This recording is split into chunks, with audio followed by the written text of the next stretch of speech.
Yo, yo, yo, man. Yo, yo, yo. I'm back in the building. Um, I don't know what the heck was going on, man, but please let me know in the chat, man. If I'm borging, I'm gonna try this again. I reset my computer. Couldn't really reset my modem, but we'll see what's going on, man. But anyways, man, I let you bully, you bully. Uh-huh.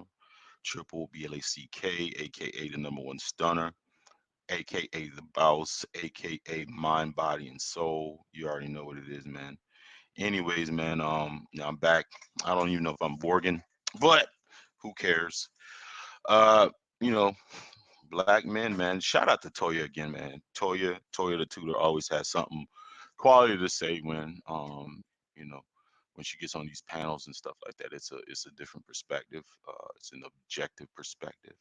Really appreciate that. Her showing some love, man. Shout out to Sheila E. Shout out to Cajun for coming through. Shout out to Sir Obadiah.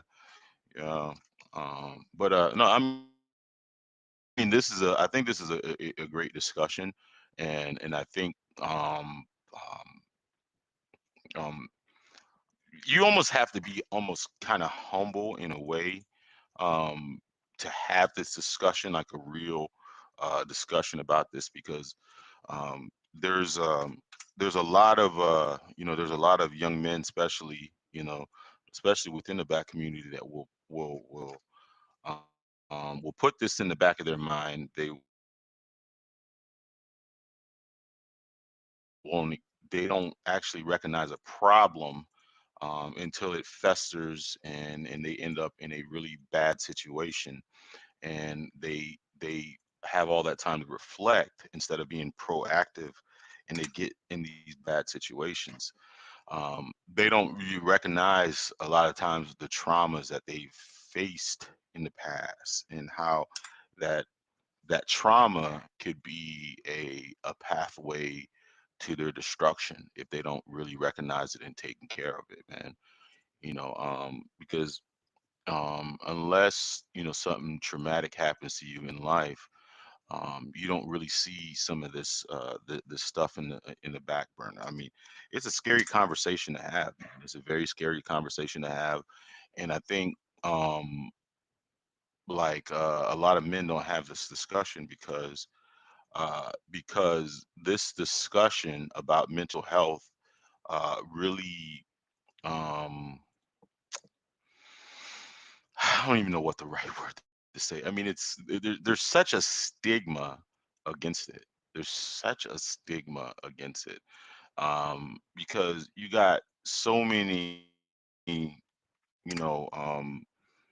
people that's living a lie. They're living a lie every day. They're displaying this false bravado. They're displaying this strength that really doesn't exist. It's like it's make believe. Um, there's probably men right now, that that act. They put on the act, they put on the suit, they put on all this type of stuff, and there's so much trauma behind that. They don't want to acknowledge it, because the thing about it is you're gonna show your hand. You're gonna show your deficiencies. You're gonna show your hurt. You're gonna show your pressure points. You're gonna show all those type of things.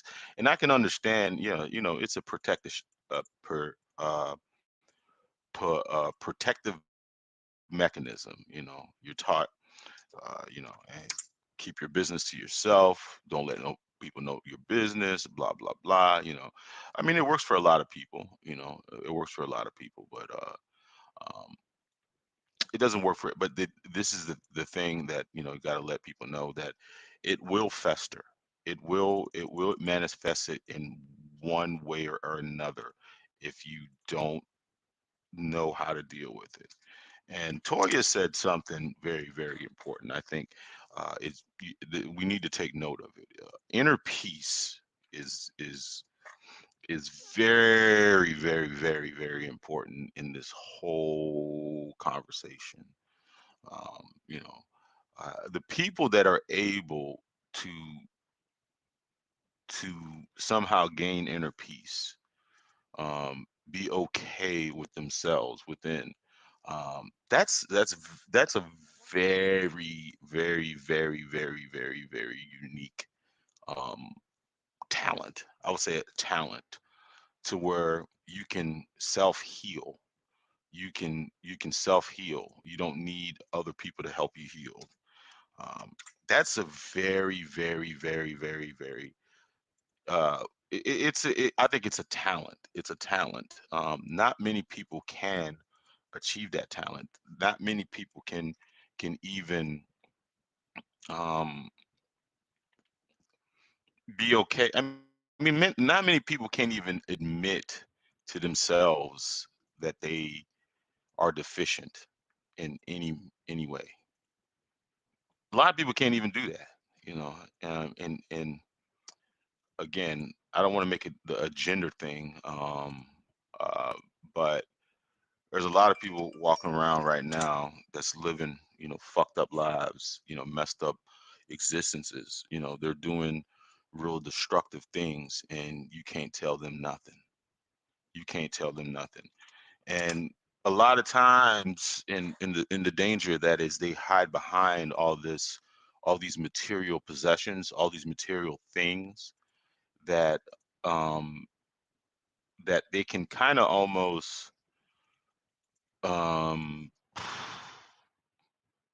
absolve themselves from all that type of thing. Maybe that's not the right word to use, but and that and the thing about it is being able to me being able to take accountability is very important to me. You know, um, I might hurt taking the accountability, but once you get to that stage of taking accountability and hitting a level of acceptance, I think that right there is it's a great place to be. Great place to be. It's a great place to be. But it's so hard. People rather take uh take the easy route and just kind of like just leave the shit out of sight, out of mind. Um, out of sight, out of mind. Keep pacifying it with different things like drugs, alcohol, material possessions, and you'd be like, I'll give you an example. Hey, you know what? I live in a $500,000 house.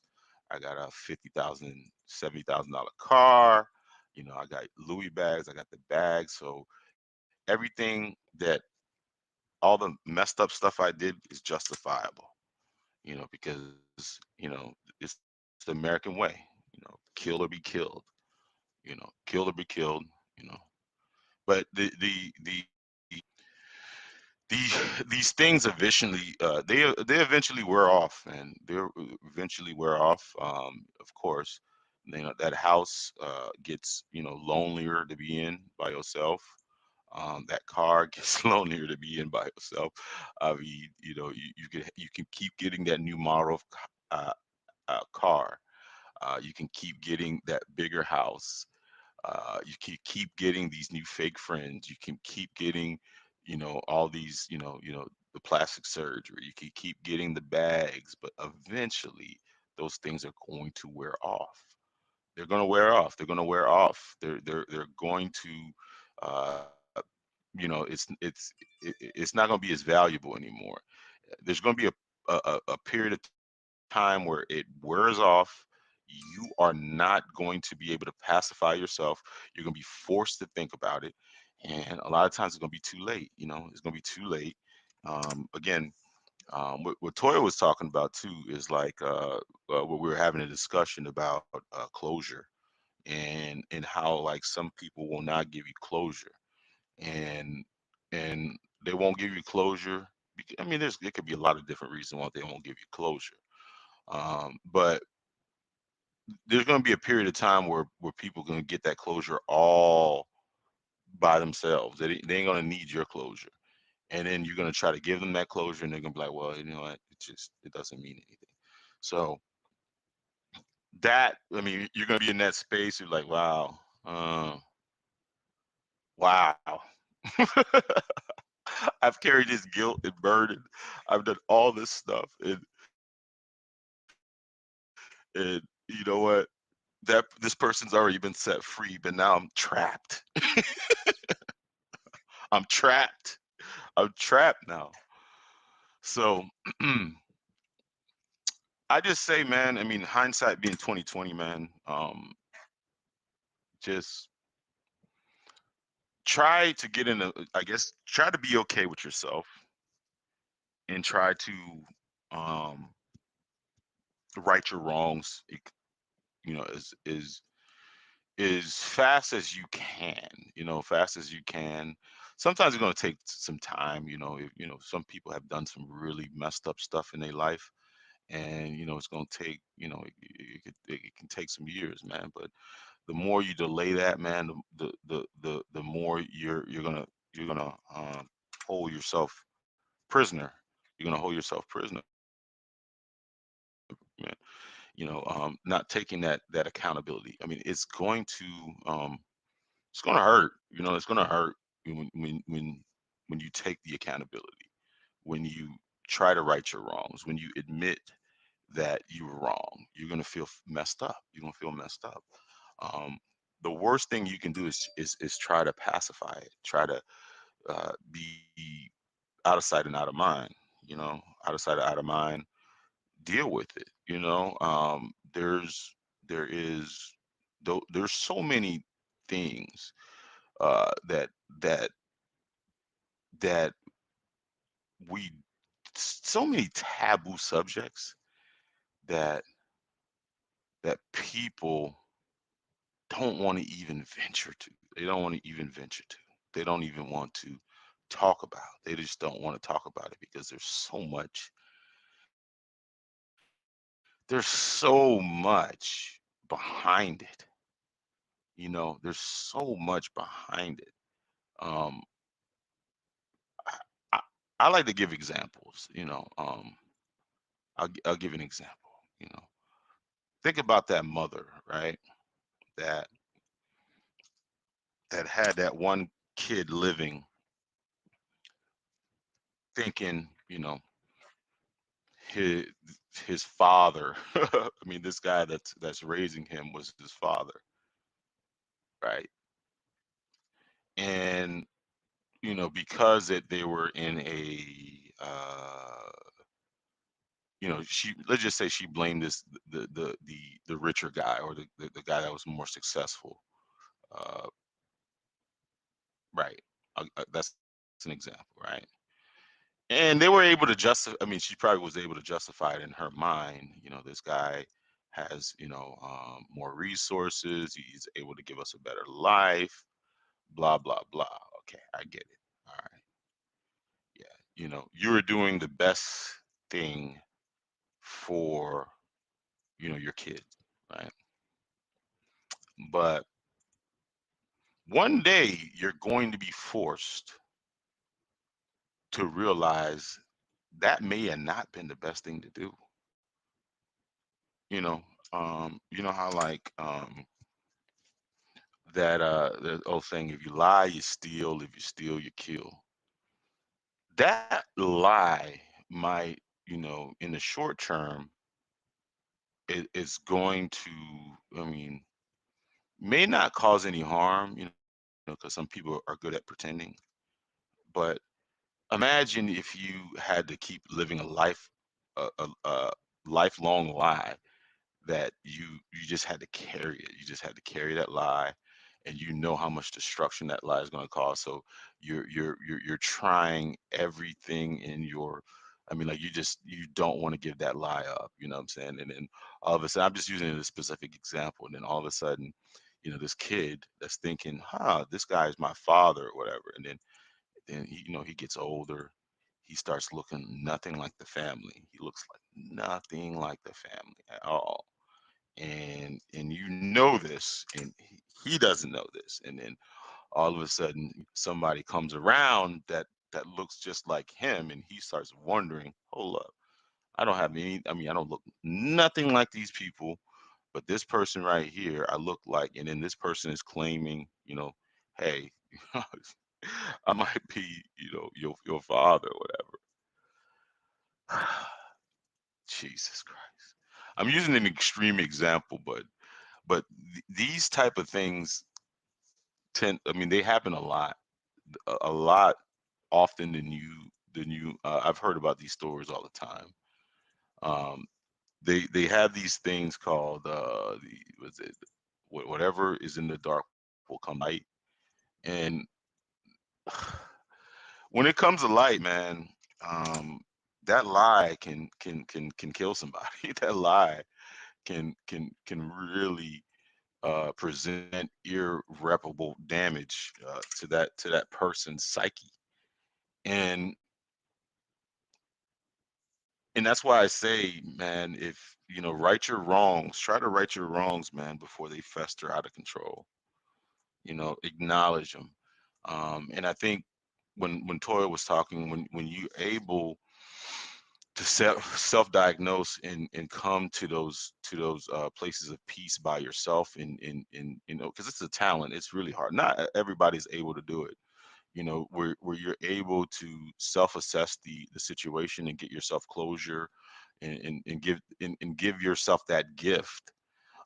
It does wonders for you, man. It does wonders for you because um, you know you've already dealt with the guilt, you've already dealt with the shame, you already dealt with all those type of things, and I think that when it comes to mental health, that's an important quality to be able to do. And sometimes it takes another person that you talk to, that be able to that bring that out of you. And some people, because a lot of people, what happens is a lot of people seek help before it's way too late. It's way too late for the help that they need, and then now they're on a hamster wheel. They're on a hamster wheel because they've waited so long to get that help, and they've watched, instead of taking accountability from the beginning, they've kind of passed it off for sometimes decades. They've passed it off for decades, and when that when everything hits full circle, it's too late. It's way too late. There's nothing you can do. I mean, you're just gonna have to live in that bed, that you made for yourself, and that's how you get those guys, those women, that are, like, in their 50s, and they're at odds with their family. Their kids hate them. They I mean, they can't get along with their kids. They can't get along with their family because of all those different things that they try to escape accountability from. They try to escape accountability from it. They didn't want to deal with it. They wanted a lie. They wanted to hide. They wanted to get these trinkets and things like that to kind of uh, absolve them from the accountability aspect. But anyways, man, we don't. I mean, make sure you guys like the stream. um because this is a tough subject. There's a tough subject. This is these type of subjects right there open up wounds, because certain things get said, like that example that I use. It burns, man. It freaking burns, man. There's probably going to be a person that listening to this right now that was lied to their whole life about their legacy. And imagine waking up and knowing that. I mean, of what could have been, you know, um, you know, there's certain people right now that's been lied to their whole life, their whole existence is false. Their whole existence is not really real. Their whole existence is made up. You know, it's crazy. It's crazy, and I understand these type of conversations are very, very, very hard because uh, when you think about it, they hit certain people in a way that, you know, damn, I man, I got this. This shit was out of sight, out of mind. This shit. What's up, L Nixon? Good morning, bro. I was with this all the way. I- yeah, man, you welcome up, man. If you want to share some thoughts, man, I put the link in the chat, man. Anybody's always welcome. You know, if you guys want to, chop it up a little bit. Um, but the subject is such a it's so nuclear. Um, it's so nuclear because you don't want to talk about it because the when there's so many traumas, there's so many atrocities that if you talk about it, you're going to almost, first of all, you've been taught, don't tell people your business. Don't tell people your business. Keep it to yourself. Be strong, because nobody cares. Nobody gives a fuck about what you're going through. Nobody gives a fuck what you're going through. And there and I talked about this before. There's so many people that are walking zombies. They're walking zombies with all these atrocities that they had to keep. They gotta keep it. They can't even, like, you can't even share it with nobody. You got to keep it to yourself. Man, that's crazy. Let me use an analogy. Imagine if you're running a business, right? And you know somebody was stealing money and you could not say anything, and you knew somebody was sinking the ship of the company, and you could not say anything because if you said something you'd be snitching, or you'd be weak, fix it yourself, blah blah blah, imagine that. And there's so many people that are are um are walking around with these 400 or 500-pound gorillas on their back every day, trying to keep trying to keep it together, trying to show strength, trying to show that I mean, they're okay. And they're the thing about it, it runs out. And then the thing about it is people will make up different things to try to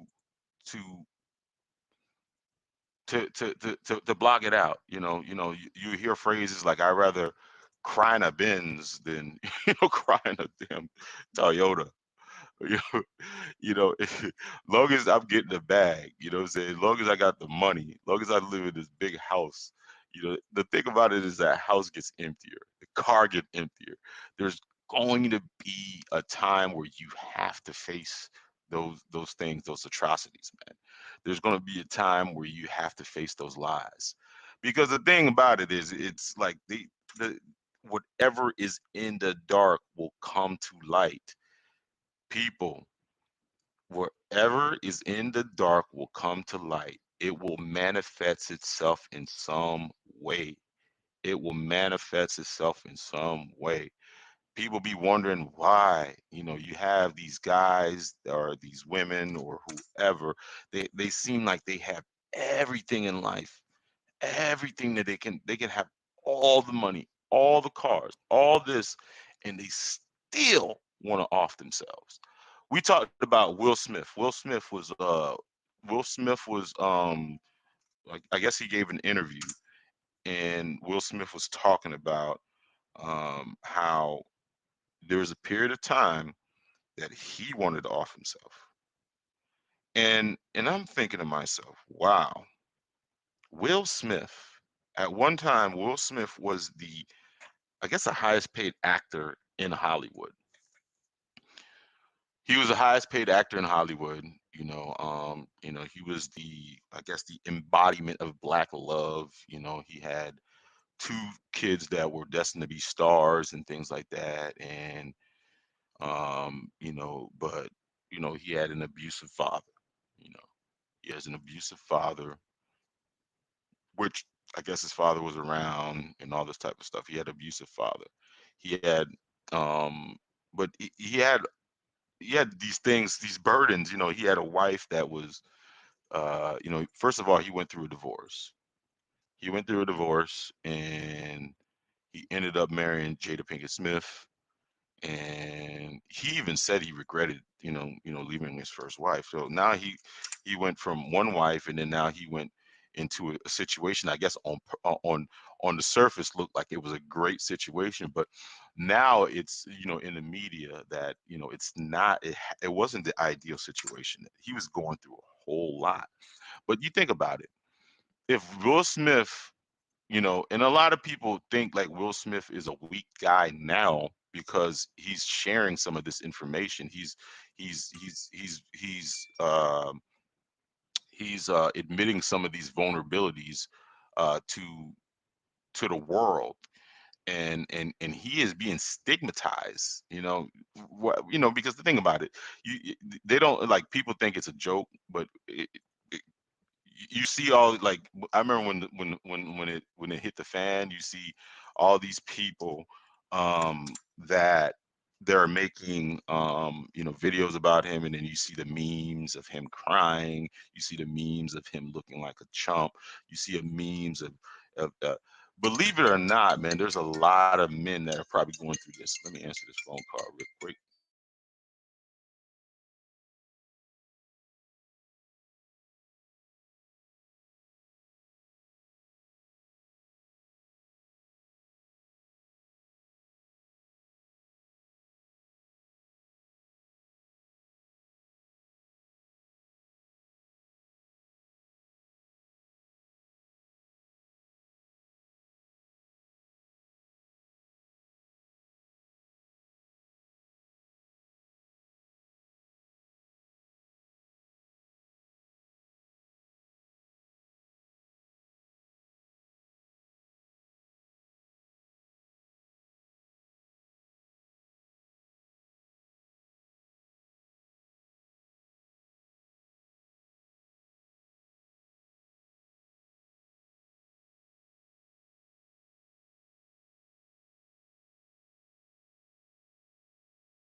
Sorry about that, man.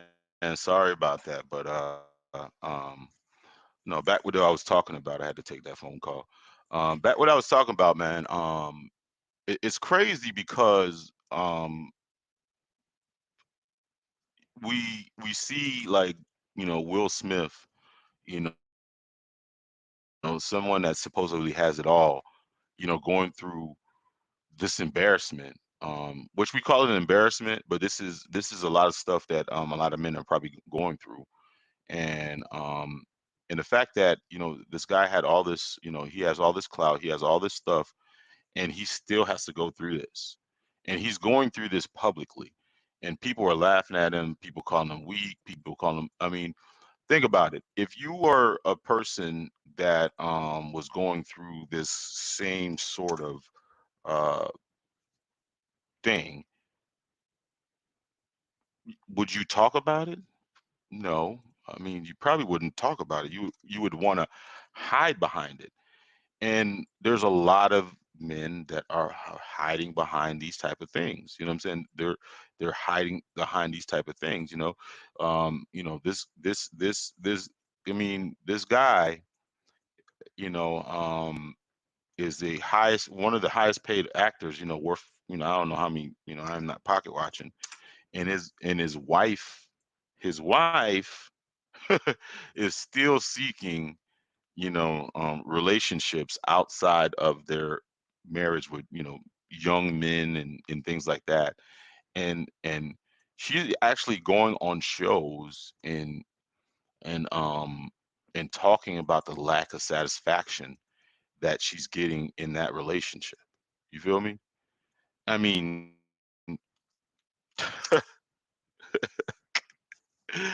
and the thing about it is this is there's men out here right now that are probably getting ran through the ringer.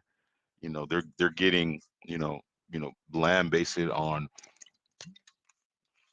social media. People, they're getting, embarrassed by their baby mama and all this type of stuff. And they ain't got nobody to, there's nobody gonna feel no damn sympathy for your ass. You did it. You got to take responsibility for it. You you got to suck it up. I mean, but there's so many different aspects of the lack of mental health help. uh Me and Toya earlier was on she was on the panel. We was talking about I was talking about the prison system, the rehabilitation system, and the thing about it is th- a lot of these men that end up in prison, they end up in prison behind messed up circumstances, and they don't really have that many outlets to really rehabilitate themselves because um a lot of times they end up in prison because it's a seed that festers, from their childhood. um it's a seed that festers from their childhoods. There's past traumas that's put them in that situation. You feel me? Maybe it been lack of leadership, maybe, abusive mother, abusive father, whoever, it could be a whole bunch of different things, and they don't have a proper outlet. Even if they had a proper outlet, for mental health, it's, they're talking to, a maybe a trained professional, but that trained professional doesn't know anything about their background. They can't really relate. They can give you some technical responses. They can do all this type of things. They can't really relate. I mean, there's a reason why, um, a lot of the, even a lot of the guys that um, go, through mental health problems, and they end up back in prison.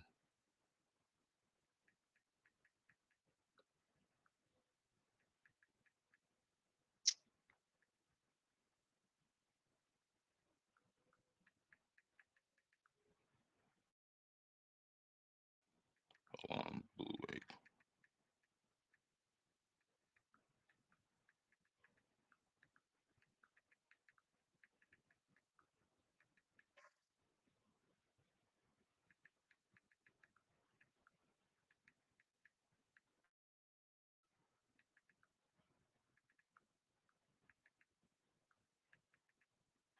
Yeah.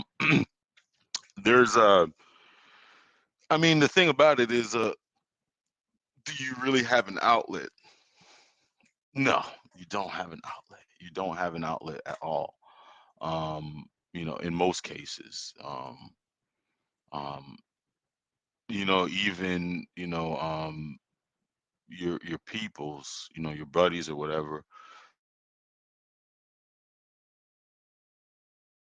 then step up. I had to go through, this. I had to kind of like get it out the mud and all this type of stuff. And and if you look at, there's a correlation.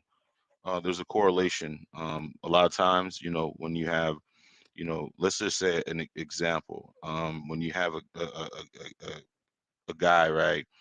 And he's been, he wears the fact that he's been on the streets and doing it on his own, since he was 14, 15 or whatever. you know his mama was, got pregnant at 14, 15. So the perpetual cycle of whatever, what I'm saying. And they wear it like as a badge of honor. And when you wear it like a badge of honor, as long as you got a roof over your head, long as you got some money in your pocket, as long as you do this, you're able to, you know, live it up or whatever. Nothing is wrong. Nothing is wrong. You haven't addressed those traumas and atrocities that went on in your life. You haven't, you know, you haven't acknowledged that the fact that you were 15 and you were out there, getting it out the mud or whatever was a problem. um, you know you're never going to go nowhere. You're never going to go nowhere because you haven't acknowledged the fact that you you didn't have the right upbringing, really. Because you can hide behind that's the bad part, is a lot of people can hide behind the trinkets. They can hide behind the they can hide behind all the different uh things, like cars, money, and all this type of stuff. And they don't ever have to fix the inner stuff, the inner stuff. And that is, I mean, it, it gets very dangerous because you don't know that something, I mean, that something is really wrong. You don't really know something is really wrong because you you know people get in these relationships after relationships after relationships after relationships, and they all like burn up in flames. They burn up in flames, and they don't think anything of it. you know it's like they don't think anything of it. It's just like, there's probably something that's in your past, some type of past trauma, some type of past atrocity or something like that, that's causing you not to be able to have functional relationships with people. There most likely is. And a lot of people don't want to even acknowledge that there is, these past things that are probably, hindering, blocking their blessings, that's blocking their happiness, that's blocking them being able to be in a functional relationship with people, being a functional marriage, being a functional father, being a functional husband, being a functional, um, functional anything, what I'm saying, functional worker. I mean, there is because it doesn't have to be with relationships. Imagine, if there's some people out there that can't keep a job. They keep either getting fired from a job, or they keep leaving the job, or they hate their job, or they can't find. I mean, there's probably something that's probably from their past that they haven't dealt with, you know, um, that they keep pacifying, because some of these things, are not for the faintest of hearts, they're not for the faintest of hearts. There's some people that's been abused. They've been abused their whole life. They've been abused their whole existence have is just nothing but a cycle of abuse. They've just been abused and abused and abused. But if you let them tell the story, because they have all these trinkets, they have all these things that they don't even acknowledge the abuse. They don't even acknowledge that they've been abused, they've been victimized. Because again, when you acknowledge those type of things, I mean, it almost puts you in a position of weakness. And if you come from a household where everything you got to be strong, I'm a strong this, I'm a strong that, you'll never acknowledge that. You'll never acknowledge that. You'll never be able to grow. But you know, again, what Toya was talking about, man, is sometimes you got to take it upon yourself to deal with those inner conflicts, because you it's going to fester itself in one way or another. I promise you that.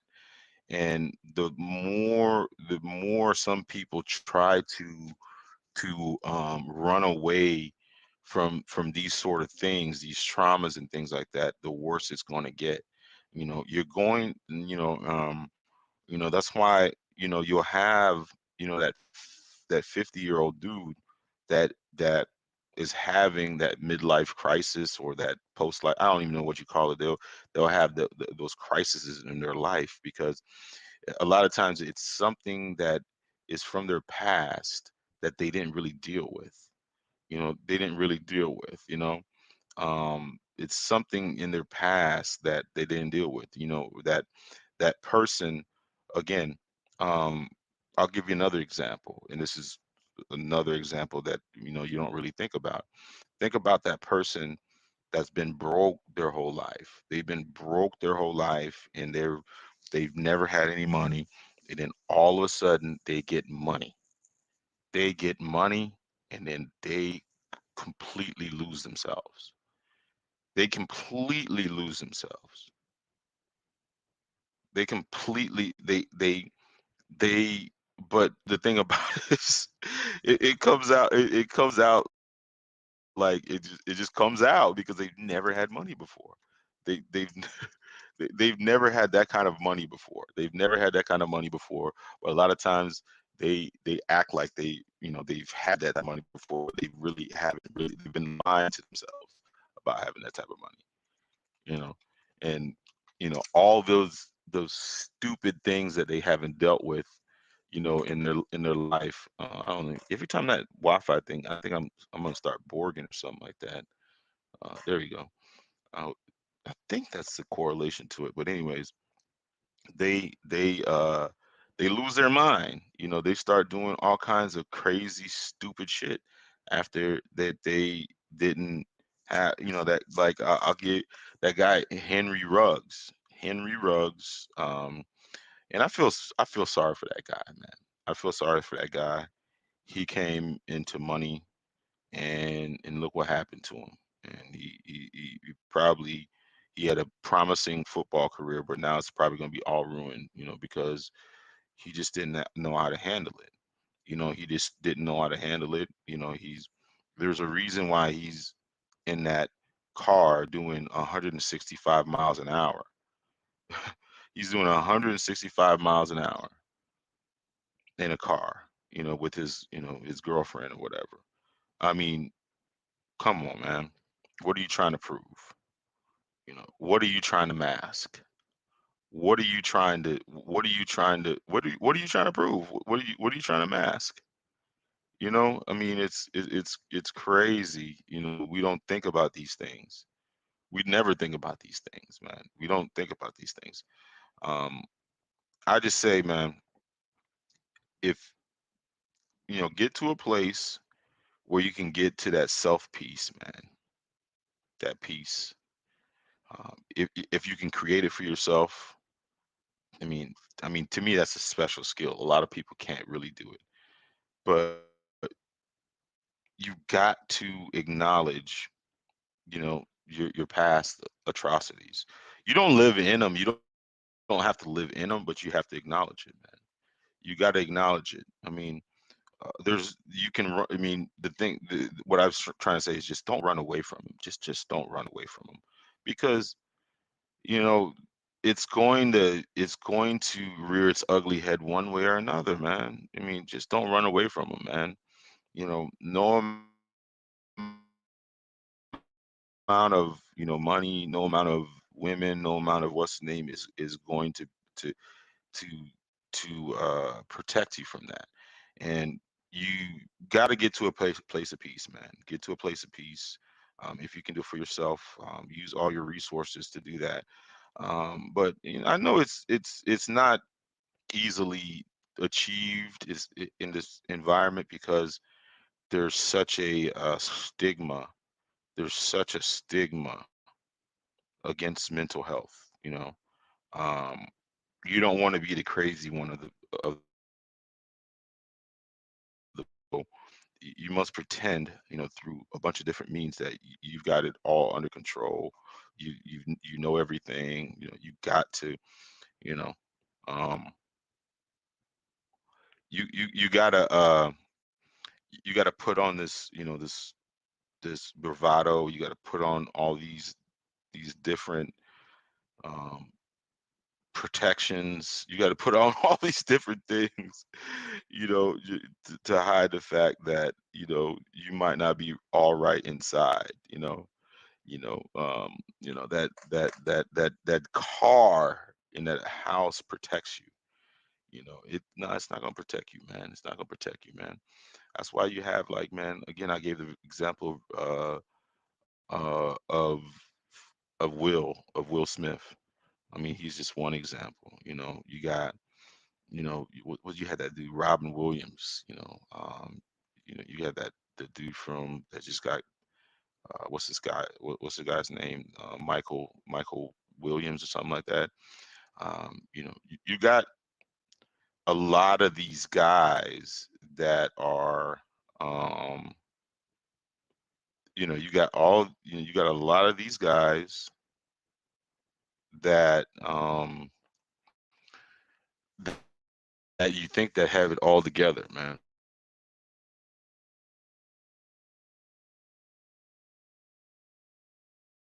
You got the most fragile people, you know, um, and you you see it all the time, especially on social media. Oh man, here the Borging. I think the Borging is began or something like that. Borging is began. Let me see.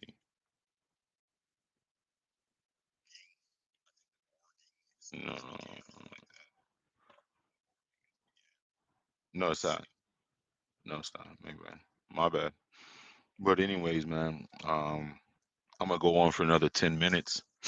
Um, and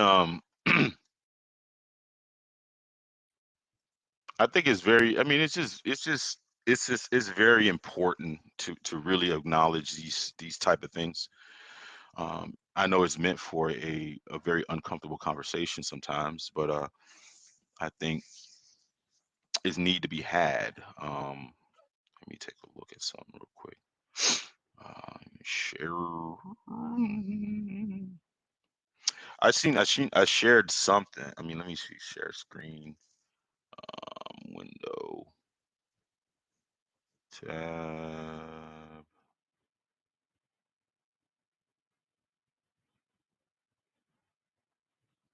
Yeah, I was looking at, some of these thumbnails and things like that, and it's just very interesting. If you look at, some of these statistics, I mean, it's kind of scary in a way, because you don't know what's going on with a lot of people, man. You don't know what's going on.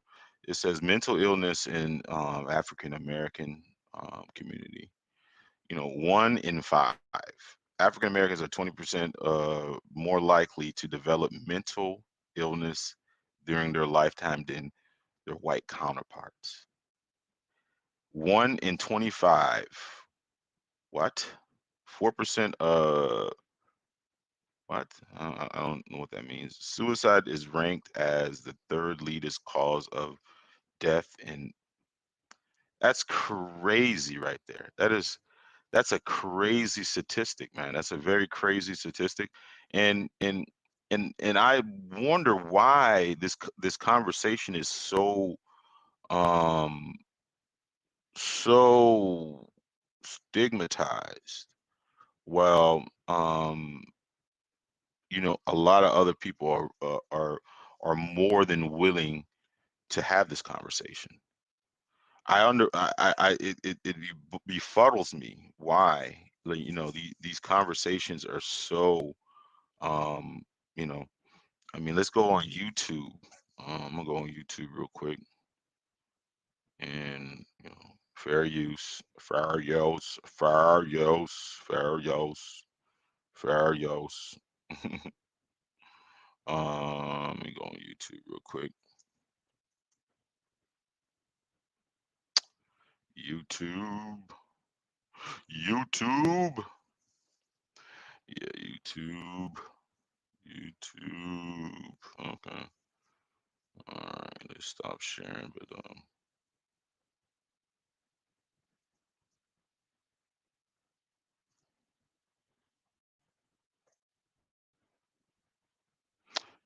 black male mental health.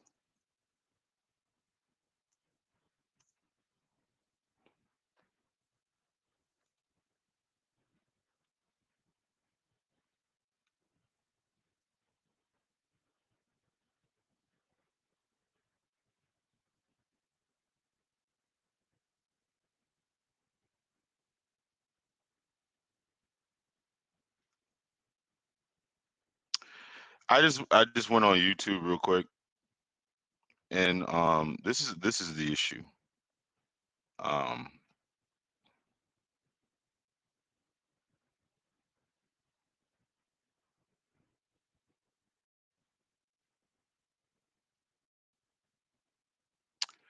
you can tell this subject is just not something that likes to be talked about. It just doesn't like to be talked about because of the stigma. And look at some of these videos, man. You see, look at some of these videos, and they're like 3 years old. 3 years old, and 3 years old. Look at that. Um, you know, 3 years old, like 1 year old, 4 years old. And you don't see that. I mean, but now you have mental health. You look at Lil Wayne. Lil Wayne has 3.6 million uncomfortable conversations. But there's and I'm using this as a thing. I mean, I'm talking about black men, black men, specifically for black boys. You got 1 year. I mean, look, see that 1 year ago, 1 year ago, depression. This is 4 years ago, right? This doesn't.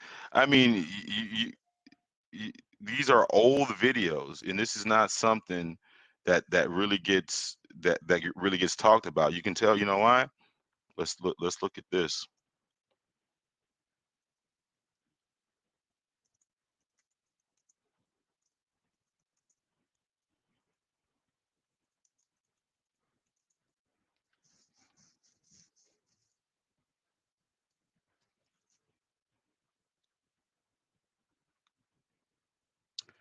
Look at this.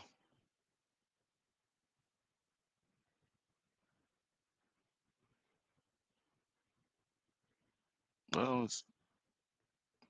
I guess it's just not. It's not different. It's not that much different, but you know, it's not that much different. I guess I was trying to make a point, but it's not that much different.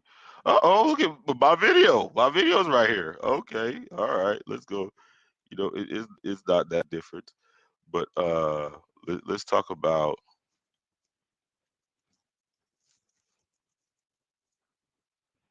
black women, black ratchet.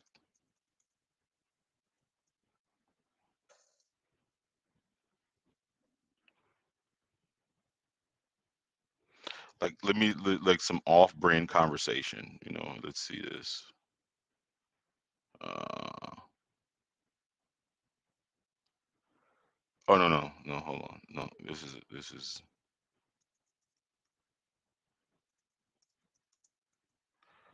this is a popular subject. There you go. Boom. Let's see how recent.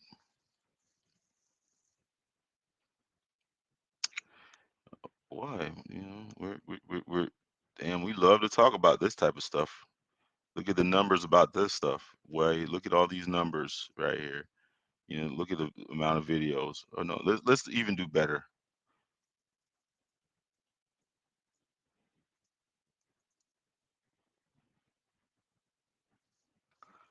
Let's do even better. Let's do even better. And look at this. It's you know, bam, 100,000. These are months, and you know, this is a very. I mean, you can just tell this is a very popular subject. But the only question I have is how do you have these healthy ass black relationships when the black mental health is not even in order? Um, let's see this twerking.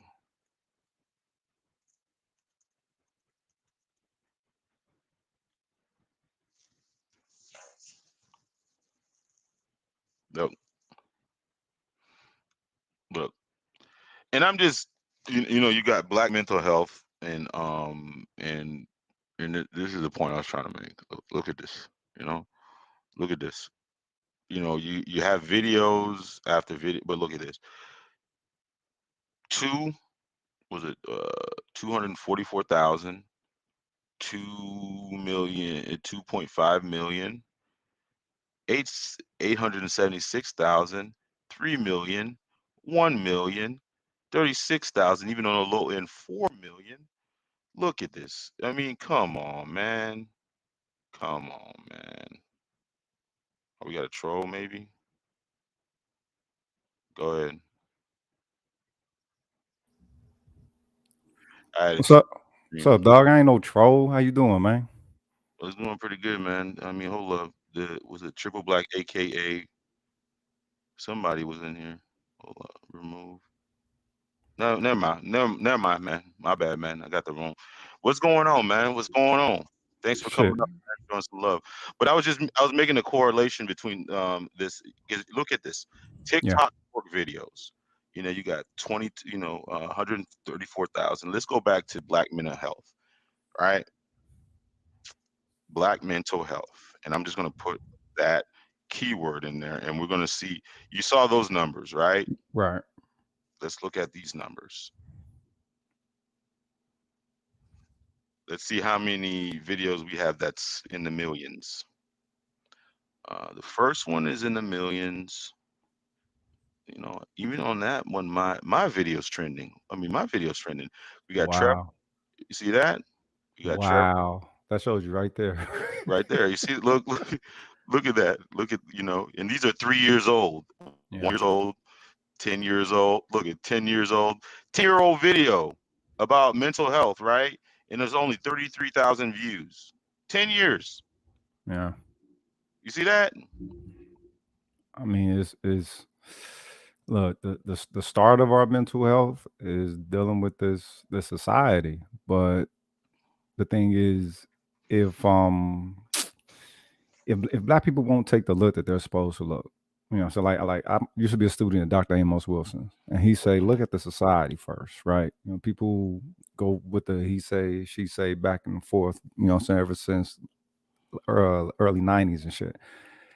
And when you think about it, he says, all right, well, let's look at the mental health that the society provides for, saying the couple or whatever. Then you look at it individually. When it comes Mhm. to black men's mental health, it really hasn't been something that people put much priority to due to how we felt about anything really wasn't mattering to people. You know what I'm saying? They didn't really care how we felt about nothing. It was just all an aspect of, well, how can we keep them moving along with us so that, you know what I'm saying, the status quo remains. Hmm. Um, but that's why I got the, you know, why I got what I got. You know, you see that it says in Jadaka was right. I mean, Killmonger was correct. Um, One of the first things that black people had allowed themselves about was that this society actually wanted the best from them. Hmm. You know what I'm saying? Like what are the mental illnesses that black men primarily deal with that aren't social sourced? You know what? You're right. I mean, you have a point. You have a point about that. You know, I don't think they're sourced. You know, it's really, usually like atrocity You happened. yeah. It's just like it just doesn't fester out of nowhere. It comes from something, some type of source. And El Nixon is right. We were socialized not to be victims, so we don't deal You with borging pretty hard, experience. cuz. You borging pretty hard. Oh my goodness. That's better. That's better. You just cleared up. Okay.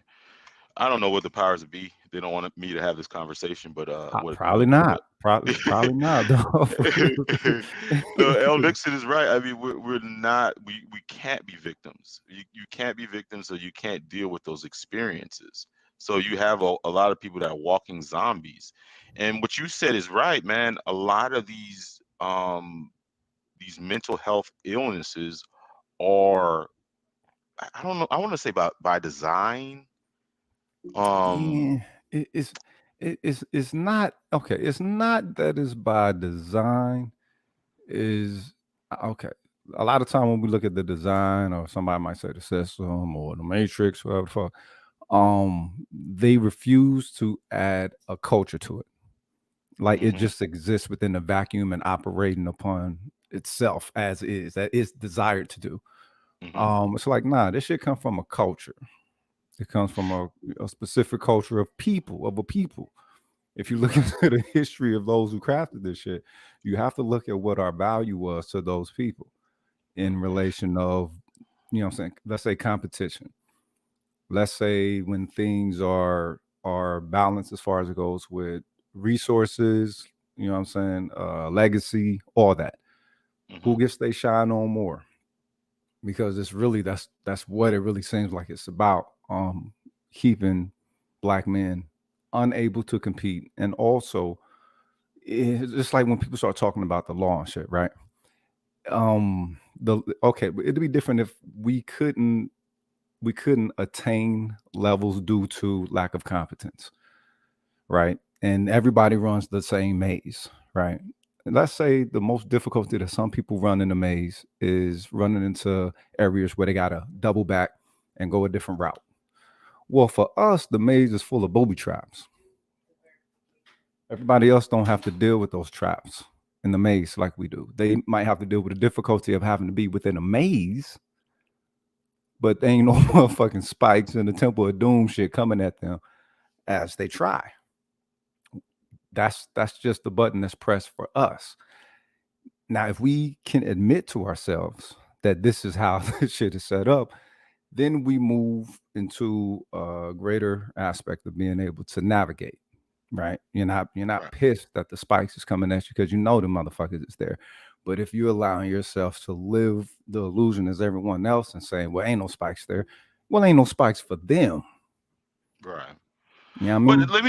let me ask you this. But how do we get past this?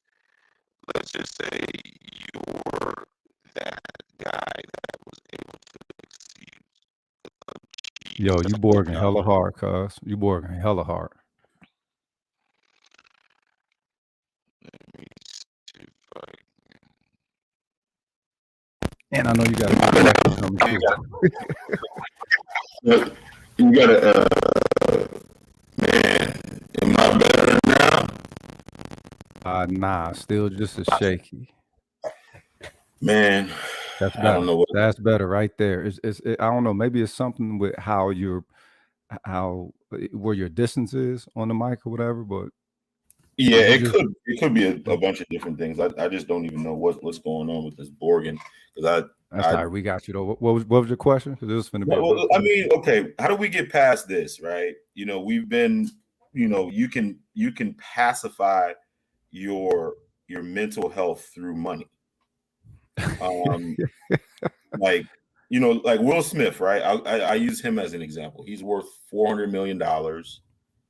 You know, he has all the houses, all the cars, all the resources, all the fame, all the clout.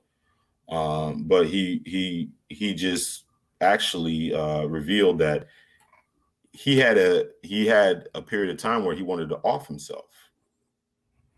Yeah. And we're able to, I mean, but the thing is we're sold, you know, through rap videos, through all this type of stuff. We're able to sell this notion that you can trinket yourself to being happy. And we know that that's not true.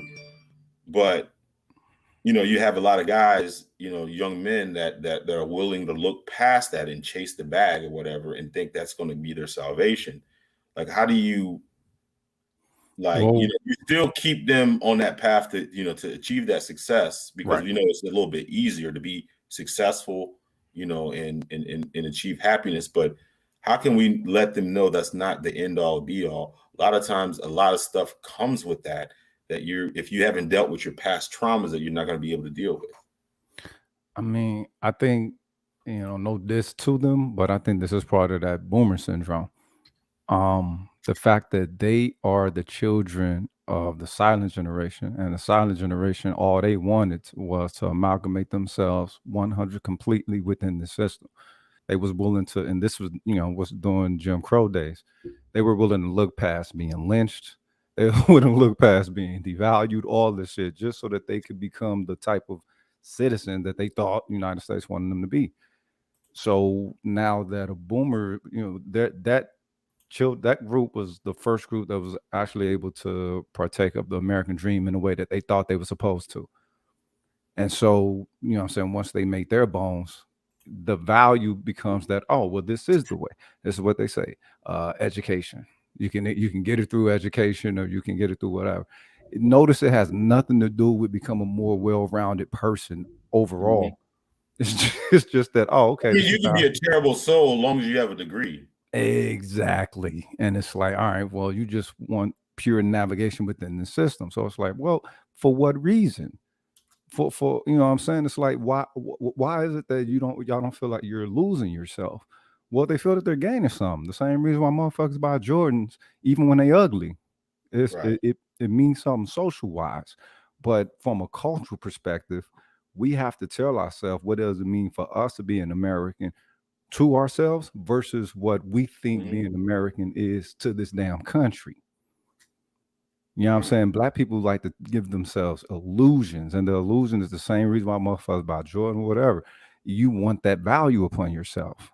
So whatever this dream comes with, once they get it, they're just as empty as the rich people who are empty, you know, who got all the billions and stuff. Most of the time, people be empty as hell. But Black people don't have nothing else to go off of, because this is all that they've ever desired. And they never really look within their own, like they'll say, oh, we fight for human rights. Well, what is being a human to you then? Just these motherfuckers not being hell on you or whatever, and everything's good, but they can go around the world, you know what I'm saying, molly-whopping the fuck out of the whole planet, plant shit here, bombing and killing and all kind of shit. But as long as they ain't doing it to niggas, people is cool. Right. You know what I'm saying? But it's crazy because sometimes I watch these are the most popular. I mean, you gotta watch his clips sometimes if you're on, you know, you watch KS whatever. Yeah, and I don't. No, you don't. But anyways, it's a reoccurring theme. It's a reoccurring theme, right? Right. That like this, Black relationships is very, very popular. And there's a segment of the population now that, that's loving up, and they're getting, all this money and all this type of stuff. And they have all the money, they have the trinket, they have the business, they have all, all this stuff, but yet they cannot manage to be in a functional relationship. Yeah, For some reason, they just think that all these other factors, all these material things should make it easier for you to do it. And that's just not the case. If you're not a good person within, I'm not saying some people are I'm not saying they're bad people, but they haven't dealt with atrocities, traumas, and things like that. And they think that all these trinkets are going to pacify not dealing with all that type of stuff. And they they got 3 weeks out of it. They got it's just like when you buy anything new. After 3 weeks, the newness novelty is worn off, and now you got to get that fixed once more. But that's just unto the self. Now you got entire cultures of people displaying those self-medicating trinkets unto one another, and they get social value from that alone. Just the fact that they can have groups. So like, oh, this shit is one big high school show. It really is. But to look within everybody got to do the shadow work. That's what they call the shadow work shit. But to do that, you have to be as you're most vulnerable, because no one else matters. What anyone else think matters. It's just you, yourself, and I. You feel me? And and when you do that, you got to be strong. You don't have to be strong when you can afford to place things upon yourself that keeps you from seeing yourself. Right. You know what I mean? And you give the wow to what it is that you place upon yourself, and others who partake of that same value, they give you the wow. And so you get fed off of that shit. Same thing with likes on Instagram or whatever social media it is. They said that those likes actually release endorphins.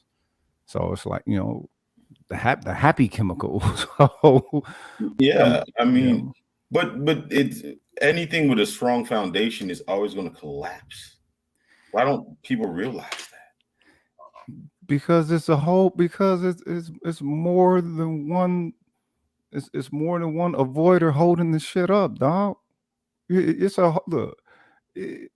I'm not in a 5% nation, but it's a nation of guys and earths. They got the percentage that they do. 85 dumb, deaf, and blind. 5% poor righteous teachers. 10% bloodsuckers of the poor, right? Or bloodsuckers of the 85. percent, whatever. If you got to ask yourself, I mean, that's a large percentage. That's a large percentage of drones. That's a large percentage of automatonic type of thinking. Even if they are weaker in their, character constitution, if you will, it's a lot of them. You know what I mean? Yeah. It's a zombie horde that, one shot, one kill, you're good, but it's 3 million of them. You got 3 million bullets, even though they're all weak as fuck. Where one shot, one kill. Let's say one shot, 2 kills. It's still 3 million of them. No, I feel you on that. There is, I mean, they're almost setting themselves up for just for not disaster, but that I feel like we see, like, amongst all these women, I just get, like, I'll just use women for example. I don't want to attack women for whatever, but you got all these aunties and that are aunties, mothers, and stuff that are miserable. Right. They're miserable as hell. And they've been propped up by this, that, and the thing about it is, eventually they're going to have to face reality. But the only thing is, they're facing reality in their 40s. Wait a minute. Wait. You said eventually they're going to have to face reality. Yeah. Why do they got to face reality? Because it's going to collapse. They're not going to get the same amount of attention that they got in their 20s. Those likes and all that type of stuff is going to go away. You just said it. It's going to collapse, right? Right. Now I understand this, dog. I think who was it? It was Corey Holcomb and Zoe Williams and Kool Moe Dee said it in some type of regard. The best way for a woman to learn is to permit her to crash into her own beliefs. Yeah.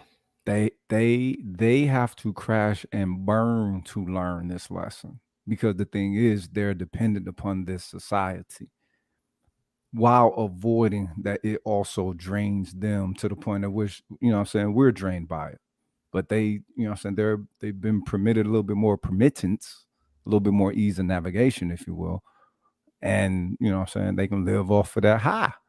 Mm. You know, well into the 80s, cuz, you know what I'm saying? Well into the fucking 80s and 90s. So you're saying that they have to tell them, they have to, you know what I'm saying, admit or whatever. Are they doing that at 80, 90? Because they can live the illusion that long. That is, I mean, I don't know, man. I sometimes I don't get it. I don't get it. Like, you know, like when I was growing up, I never wanted to be that 50-year-old dude at the club. Right. I never wanted to be that guy. And I seemed like that guy too much, and I did everything in my power, you know, said not to be that guy, Right. because it just looked like crazy, you know what I'm saying? I It mean, looked well, crazy. okay, well, one, this is where we fuck up big time. We think that we're supposed to have the same familial systems that everybody else's. Like we all share the same numbers of population within our sector of society. Like we all share the same social value engagements as every other people of some type of race classification within this motherfucker. And that ain't the truth, cuz Black culture gives you an entirely different reality perspective when as a citizen within this nation, right? So, I mean, the thing is, the whole monogamy thing. There's a reason why it's a whole bunch of fucking around going around with us, right? We're not supposed to just be with one woman with our numbers. We're supposed to be with at least 2 to 4. So, especially considering the fact that we still are partaking of lifestyles to where families is created, meaning there's a whole lot of fucking going on. A lot of fucking is going to bring a lot of children. The thing is, the children are supposed to be the future of us. We don't consider the children the future of us. They're just fucking kids, and that's where we fuck up because, you know. Well, some of them are just paychecks. Exactly, and or the fact that, let's just say that they've been hyper objectified out of their, you know what I'm saying, the value of them just being little people, persons, humans, or whatever. Well, that's the very first thing as Black people that you have to make sure that you're not sacrificing unto the society, your fucking humanity, because that's what it took first and foremost, and that's what it still interacts with us to this fucking day, as if we don't have it. So you gotta, you know what I'm saying, you gotta be able to call them into accountability on that. Let's say that it ain't set up against us, or let's just say it never permitted us and it's still having difficulty permitting us. You feel me? If we don't want to point the finger, you don't want to play the race card or whatever. All right, let's just say it's a little bit more difficult for these people than it needs to be. But will those people admit that? Or if the society releases a little bit of that steam, a little bit of that pressure, will they start saying, oh, well, this changed for me, so it's changed all across the board? Nah. Man, you know, it's funny with Black mental health, especially with Black mental health with men and stuff like that, is I don't even know if there's even a secret outlet, you know, for people, for even a secret outlet for even Black men to even deal with their mental health issues. You know, it's not. And the more successful you get, you know, because we've been taught, which I mean, actually your health gets worse. Our health gets worse the more successful we are. Dr. William Smith, he actually did a lecture on it and on Philippe Shockley's channel, and he said, yeah, they've done the empirical research, and a Black man's mental health actually declines the more successful that he is. Yeah, I mean, it makes sense because, you know, in business, there's a, or just in math, or just in business, there's a point of diminishing return. Right. Like even in all businesses, there's a point, because there's it's supposed to be an optimal level. Like, you know, with economy of scale, there's supposed to be an optimal level, but there's a point where like you can be so efficient, you start eating yourself as a business. Was it called cannibalization? That's actually where it's funny you would mention that, but that's exactly where this social system is right now. It's at to the point to where it's eating itself. Because I mean, look at what is not only. I mean, we say we got our issues, right? But Right. when you start, and we got our issues brought on by dealing with the system or whatever. But when you start seeing those issues before others, you're like, all right, well, the system is now eating upon itself because it's supposed to actually be built for those people. And then you start understanding appetite, right? So you get back to the cultural perspective. What was the cultural appetite of those who designed this system? Well, it was to the point to where they would actually cannibalize. You know what I'm saying? Feast on one another, even feast upon themselves. Yeah. So anything that they design, why would that not be an eventuality for it? You know what I'm saying? I mean, the fact that shit is ran off of debt, it's not really ran off a life-filled currency. It's ran off of Right. fucking debt. That shows you that there's a window. There's a time window. Yeah. And the Really? more that people are permitted to receive a talisman type of, you know what I'm saying, value engagement. You know, I used to say this all the time. As long as they keep making niggas Jordans and iPhones, it ain't never gonna be no revolution. It No, ain't but coming. you think It ain't about it, man. coming. You think about it. Like, let's just say you're, you know, if I guess we have the mentality. Let's just say you got the house, you got the car, Right. you got the house, you got the car, and you know you got the life. But you're gonna find some type of stimuli. If you're just gonna find some type of stimuli telling you that you need to have more. Right. Now you, instead of just being satisfied with what you got and being content with what you got, you stress yourself more to try to get more, and that kind of declines your mental health. But Because what do people do with that more? Because I've seen so many people they with don't do nice, nothing. I mean, beautiful but homes. it's being able to go in a room and say, I'm the man, I'm better than you, I'm better than you, I'm the best man, I'm the this, I'm the that, and I'm this, you know, I mean, being mediocre, like even being like, if somebody just says that you're just an average guy, Right. it's almost like an insult. I'm exceptional. Yeah. Well, I mean that showed you that you're dealing with a society to where a lack of self-worth is perpetualized. You know what I mean? That's the whole thing. You got some motherfuckers claiming alpha and shit. And some people make up entire you know what I'm saying, platforms based off of that alpha shit. And it's like, well, you know what makes one an alpha, you know, as Green Gorilla said, this shit got started by people you know what I'm saying, analyzing and observing wolves and a hierarchy of wolves. So if we're gonna go by that, let's say that, all right, well, the alpha isn't just, you know what I'm saying, the wolf that got his family in order. The alpha is the wolf that has his family in order and the rules over the other families. So it's not just where, you know, oh, well, your woman to do this if you're alpha, and your household to be like this if you're alpha. It's like, nah, motherfucker, you're supposed to have influence over other households as well. So we're talking chiefdom. So motherfucker just me alpha, I don't know, maybe manly or whatever the fuck. It's like, nah, nigga. They've bastardized. I mean, it definitely bastardized the word. It's the you know, the most powerful human probably in the world is, I mean, if you were look at it from an alpha, you know, quote thing, he's probably not even, that's not even the picture that you would look at, right? Nope. Somebody like Bill Gates, you would never. I mean, he has all the resources. He has enough resources to do whatever the hell he want to do. Right. Like, you know, those guys. I mean, they've bastardized the word. But anyways, I mean, but the thing about it is so you're an out. So if you're an alpha, and does everybody else's existence doesn't really matter? I mean, everybody else's existence comes secondary to you because you're an alpha. Well, but the whole thing, when we talk alpha, we're talking chiefdom, right? So if you're talking chiefdom, ultimately you're talking king, you're talking the ruler, whatever the fuck, right? Well, the thing is, they wanted, just the same way as how black people study black history so they can throw it up in the face of white people. Like, hey, you can't call us this because we did this in the past. Fuck all that. What's these people value, right, of you? Accept that.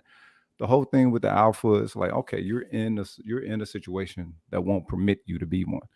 But do you understand what it means? You can't just throw that up in the face of society. Well, I'm an alpha. You can't teach me like I'm a beta or whatever. Well, being a chief, right? Being a king, a ruler, whatever, that is the highest level of servitude. It's not just a prestige type of thing. That's an earned. It's actually an earned reverence.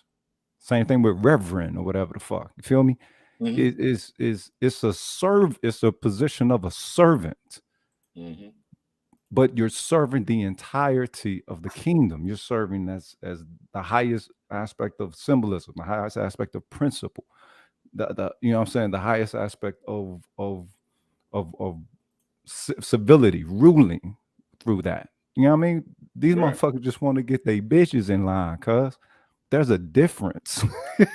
I know, but I mean, let's look at the game of chess. We'll just use this as an example.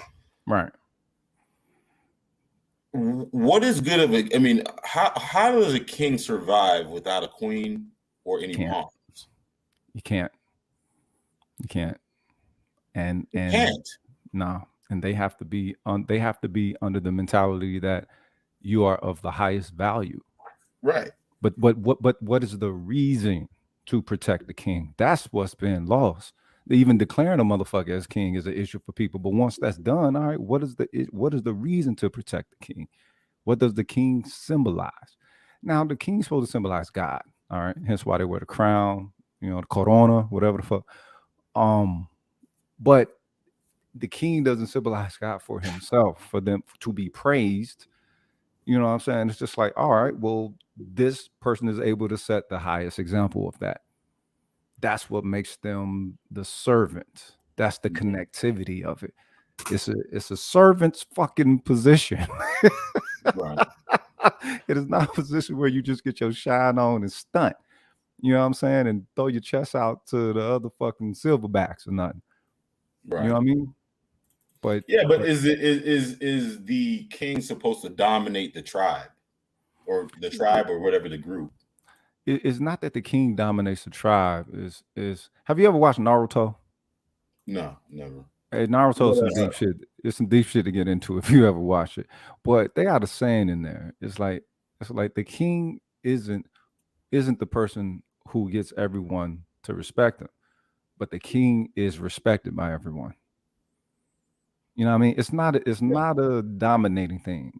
We come back to the reverence. We come back to why you do have such things called cults that they call. Those people have so much reverence unto them who are declared the leader or whatever, that they'll do anything because the leader says this is what's good for the group. It's just that if the leader doesn't have integrity, then they can lead the group into some disastrous results or whatever. So it's not a dominance thing. You don't, you know what I'm saying? Dominance is like a result, but it's not a factor of engaging. You don't engage through dominance. You engage through providing.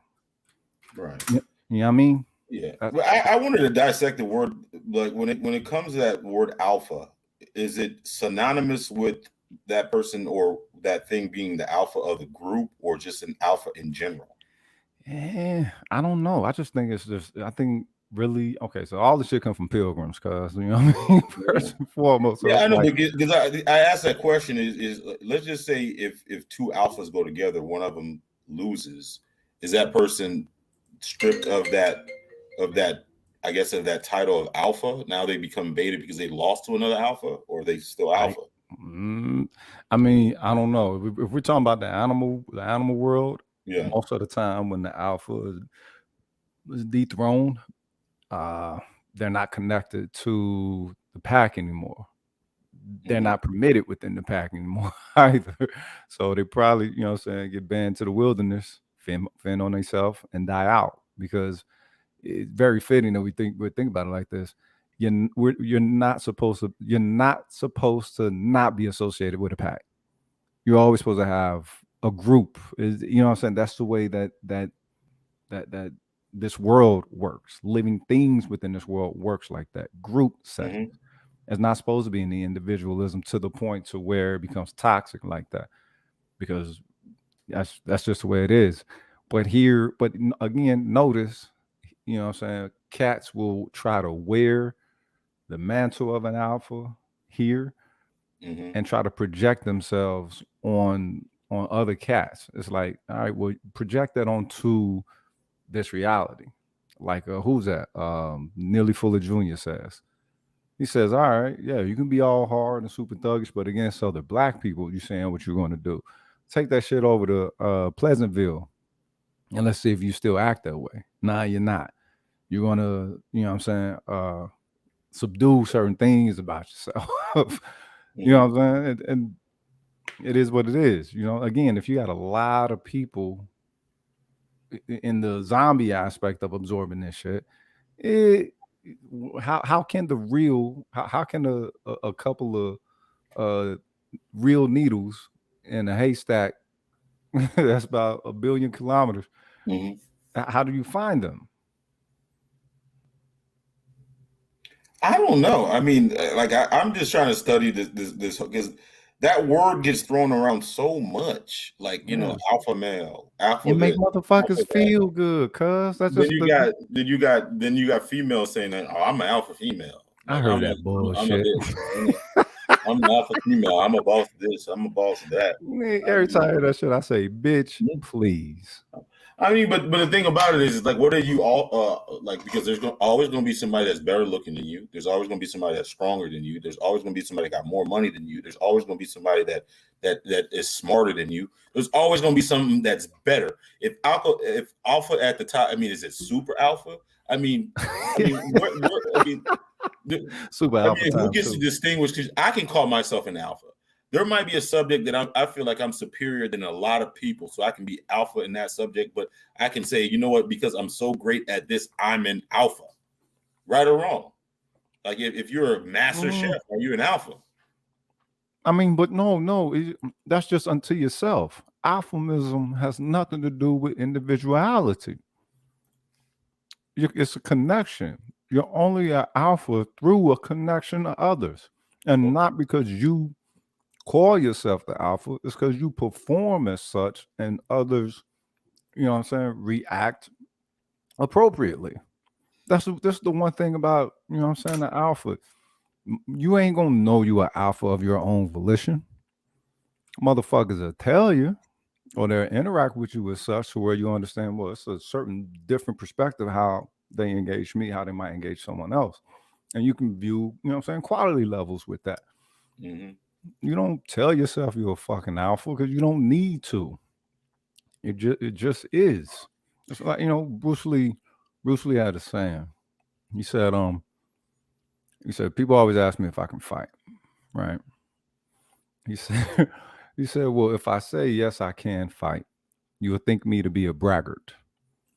But if I tell you that I can't fight, you'll know me to be a liar. That's a you know what? Now I think about it, when you say that shit, I think about it. I probably wouldn't want to find out if he could fight or not. If he's a liar, a motherfucker that humble, you ain't trying to fight nobody like that, cuz. That's the same thing I'm thinking. You know what I'm saying? Hey, because the thing about it is like, hey, yeah, I'm this. I'll whoop your ass and shit like that. I'm thinking you probably can't fucking fight.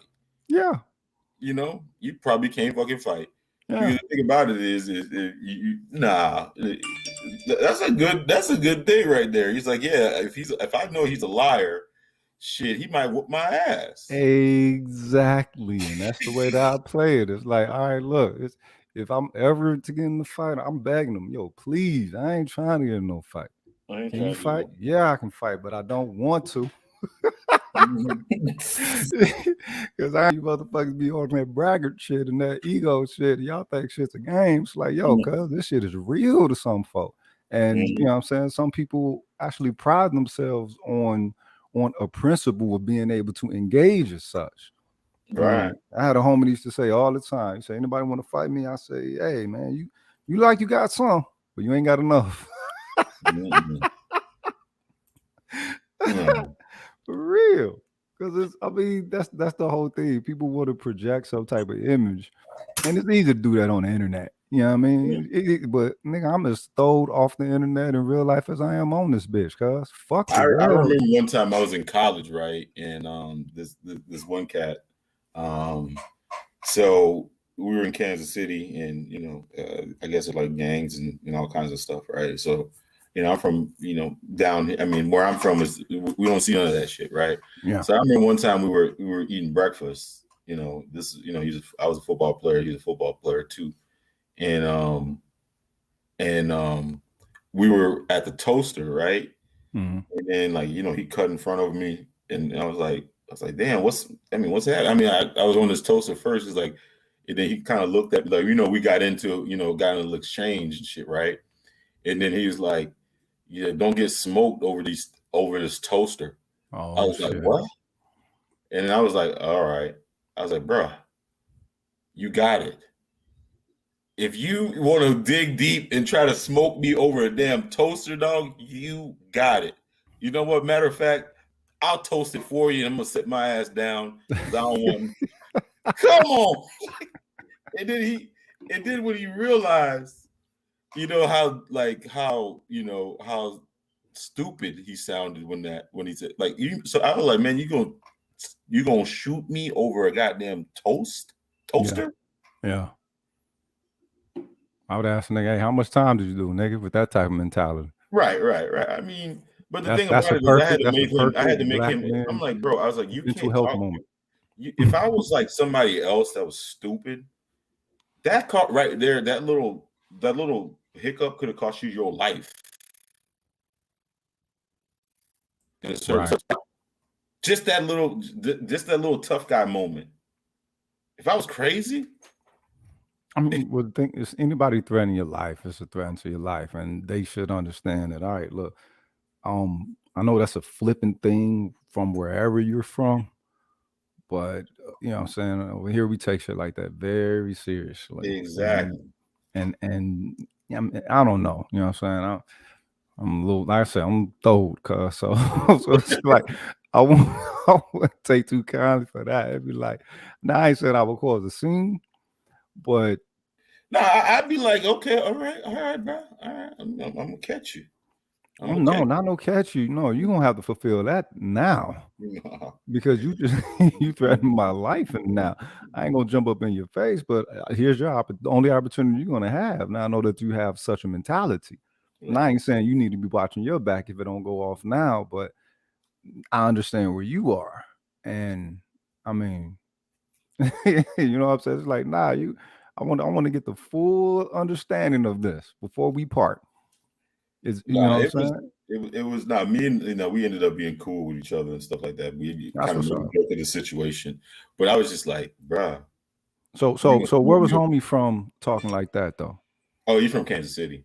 Kansas, see, there you go, Midwest. Yeah. See, and in the Midwest, motherfuckers is throw like that. Like, I'm from North Tulsa, so yeah, Midwest, it ain't really much popping culture-wise as like on the East Coast, West Coast, even down south in some areas.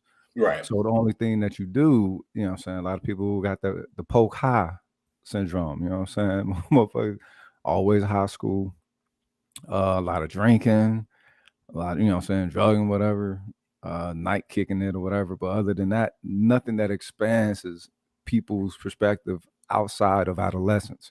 You just pretty much mature your adolescence, if you will, but never really mature. Sad to say, middle America shit. You feel me?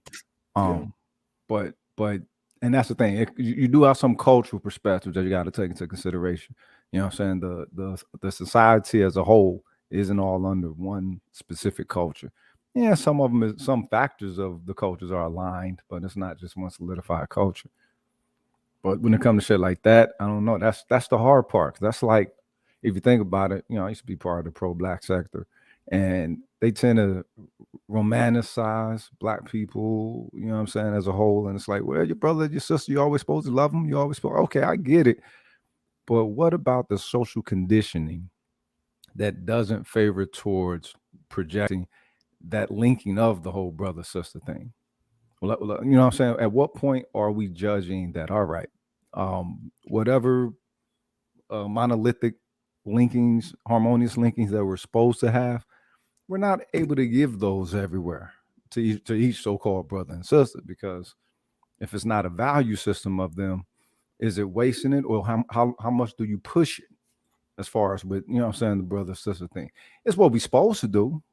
It's a nice expectancy, but when you think about the influences where people develop, you said homie came up in KC, you know what I'm saying? KC sick with it.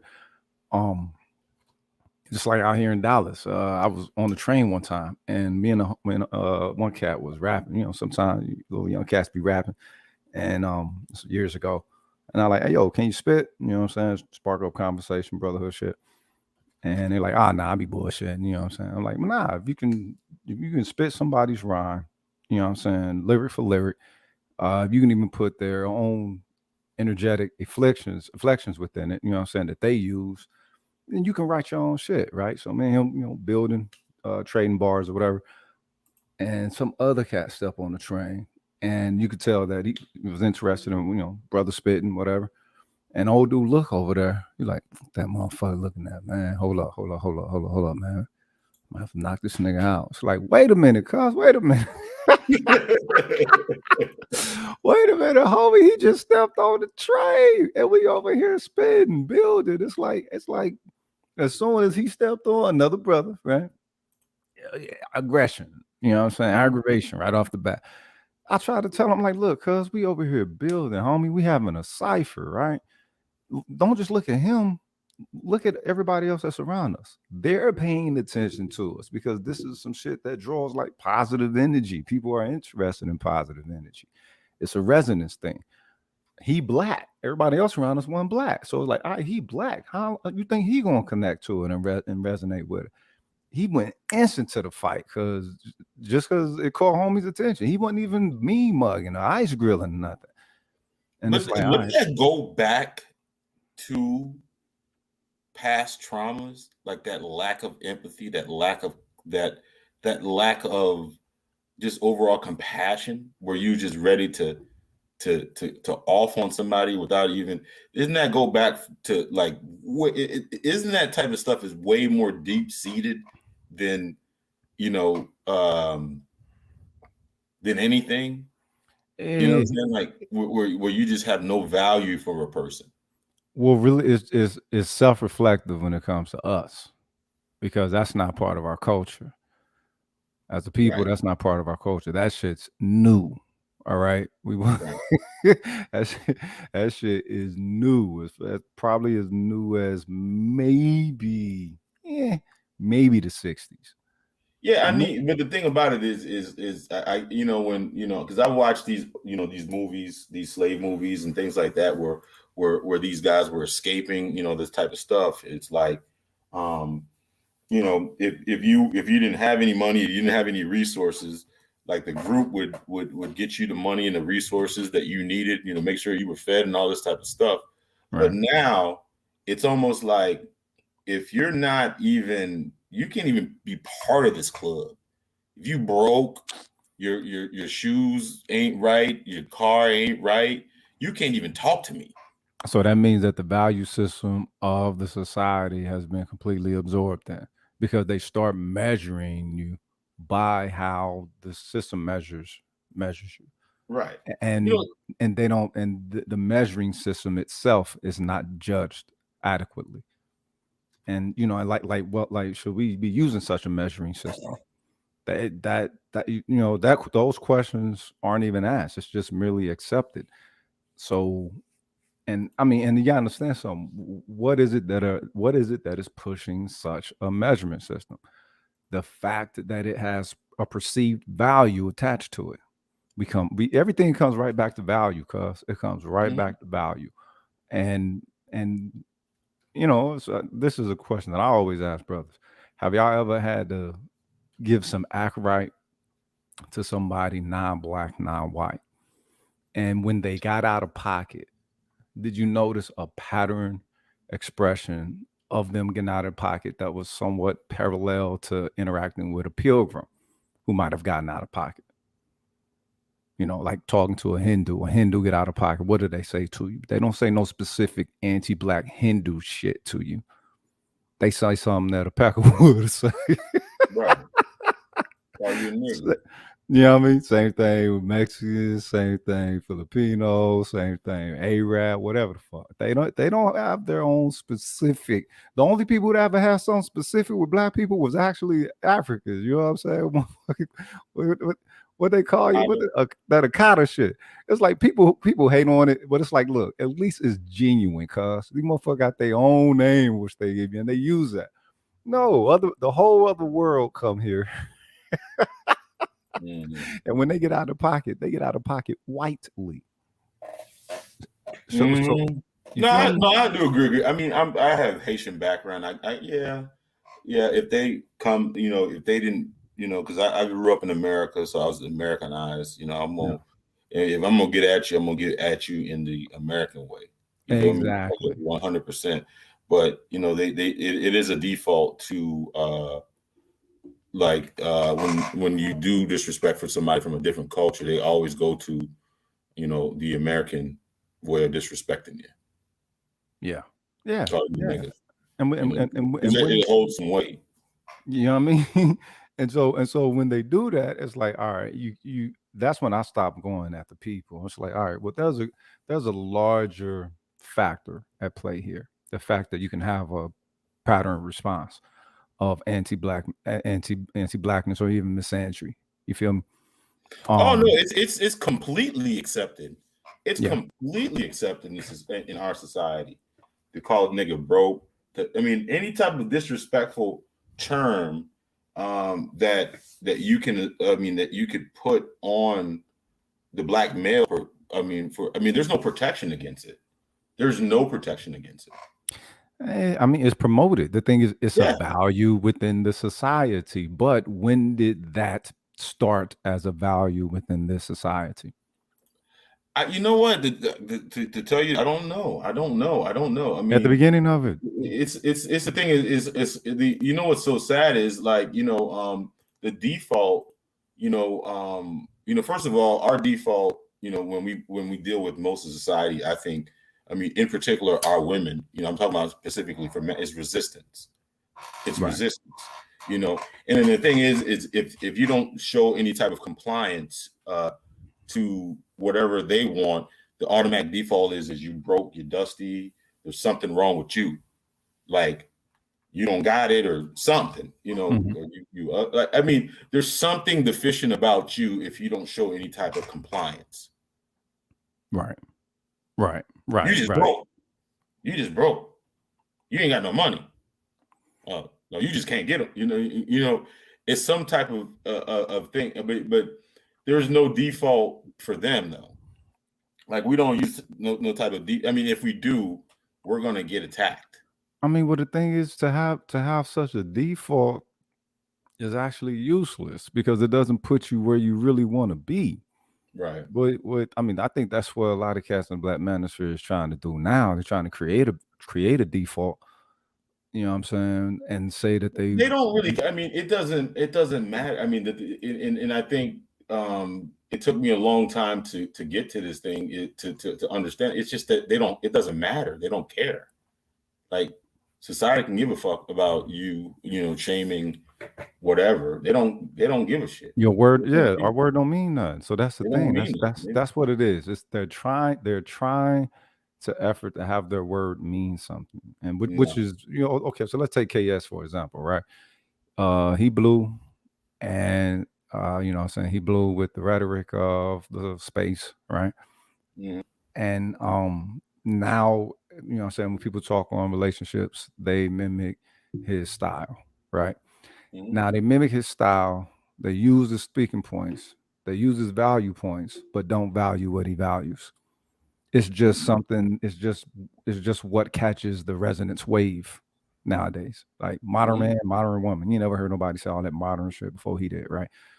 So the value isn't really in the value system. No, it's not. They don't even care. I mean, at this point, it's mostly a clout chase. Yeah, the efficacy of the method. it's just a clout chase, because it's like you're gonna have a woman that's 5'3", 200 pounds, and try to be the exception to the rule. Right. Well, but that's the thing. That's the thing is that's not on black men though. That's the one Mhm. thing. Anything dealing with that ain't on black men. That's on black women to get that shit right, because that's where their value system is. Oh, well, let her do what she want to do. And then they, you know what I'm saying, try to mosey out a whole bevy of huge women to say that they are on the same value level as those who might have, you know what I'm saying, more optimum health. And it's Yeah, like, I mean, but that speaks to the volume of disdain. Like, if you're living in a system that values beauty, that values health and stuff like that, and then you still think that you're better than the black man that is more healthier or better looking than you, that means you just don't value black men at all. no, Because if no, you it's look, not that they don't value black men at all. Where the fuck do black men fit in within their value system? Where does the narrative of the we don't. framework of their value system comes from? They're just merely adopting everything that comes. If you notice, black women ain't creating none of this shit. Since the 1970s, whatever's been given to them, they've taken and ran with it. They didn't create none of this shit. All they did was adjust as it's presented to them, and ain't looking at the hand or the person that's presenting the shit to them. They're just taking and receiving, saying, okay, like a question that I always ask black women. In the 70s, they say, you know, feminism happened in the 70s, late 60s, whatever the fuck, right? Well, that was during a time where everything black was actually being projected cultural wise as having value, being beautiful, all of that, right?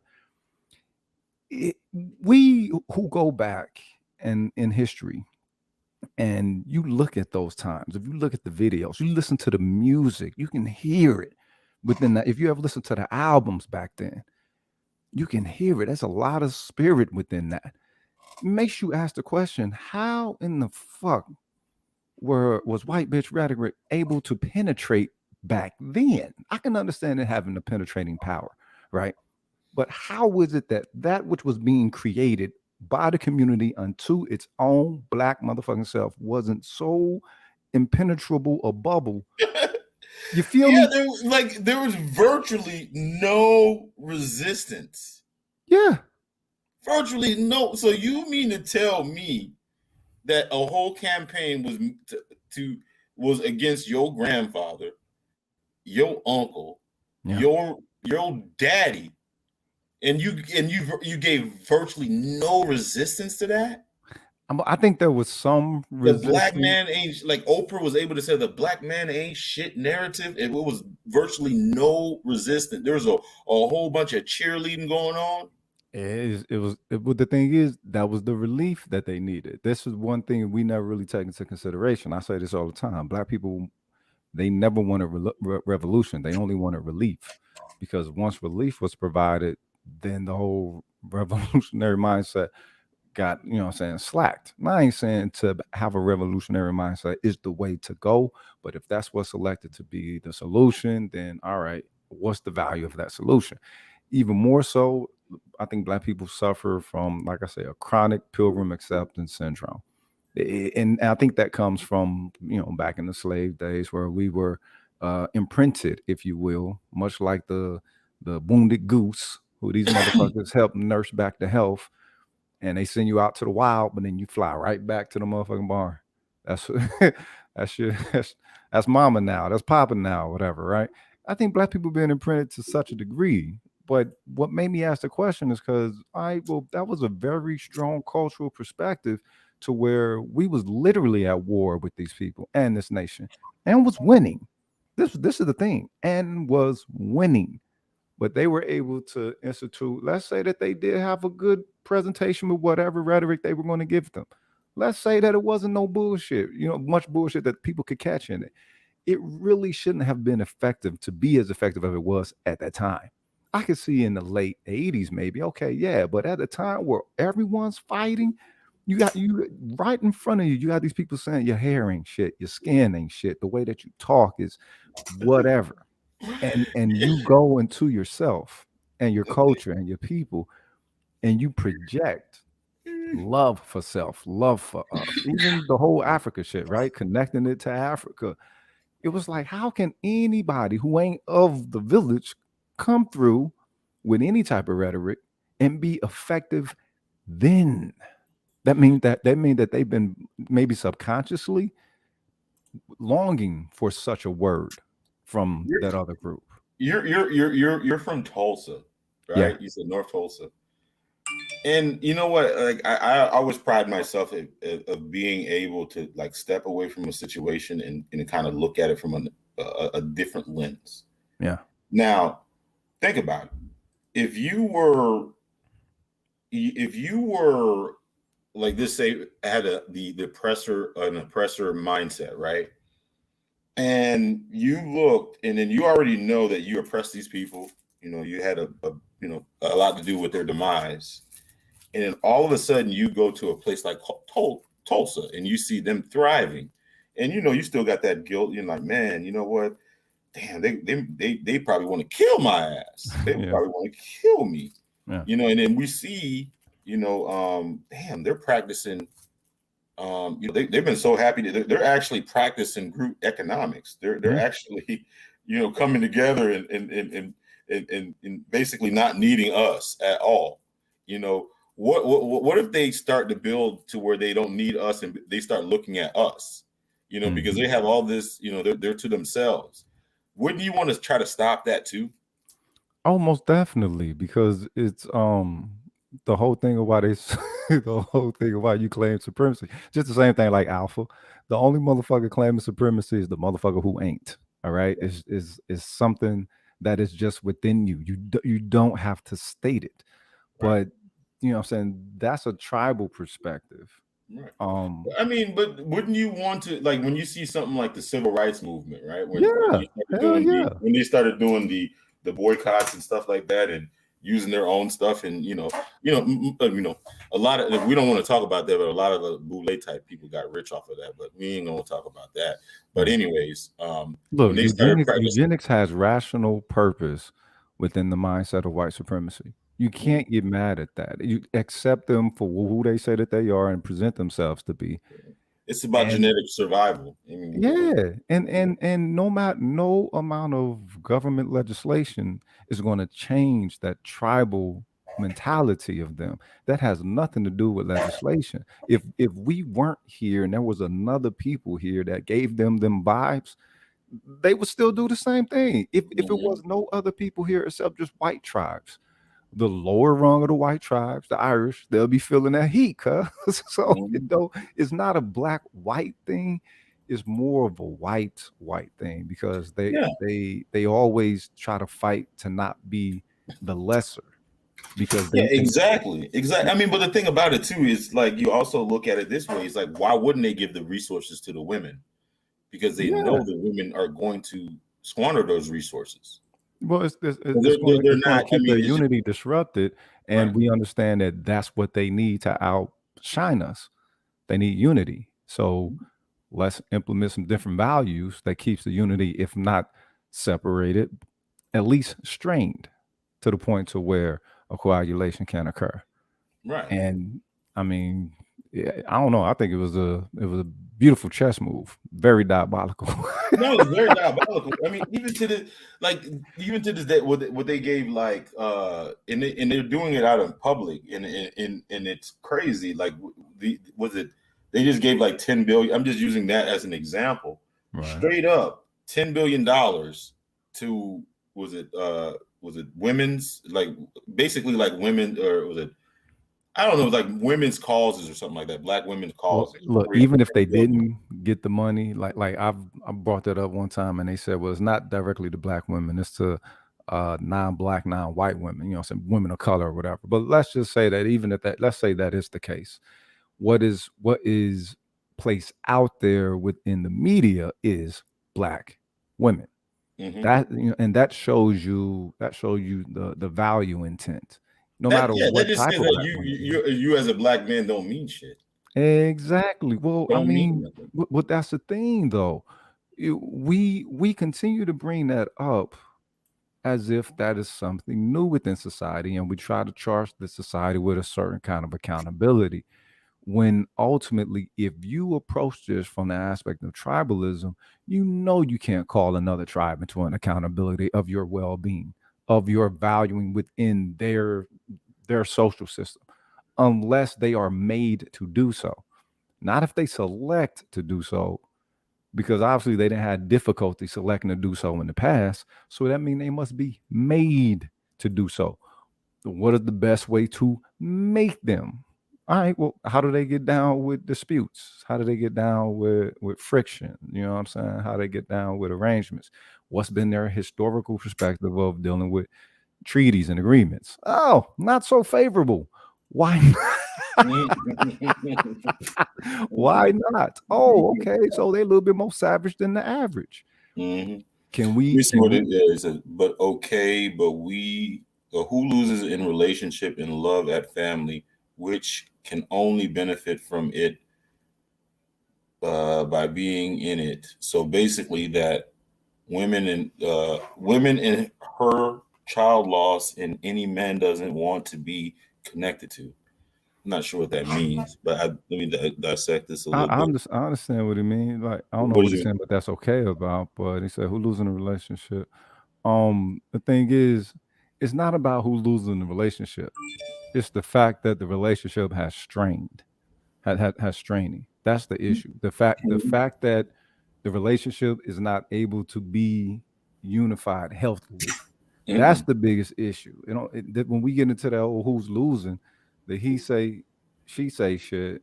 You know what I'm saying? That's where we already fucking up. Like if y'all notice, when we're talking about certain things in these on these spaces, y'all notice how it always go to the black women, black man shit.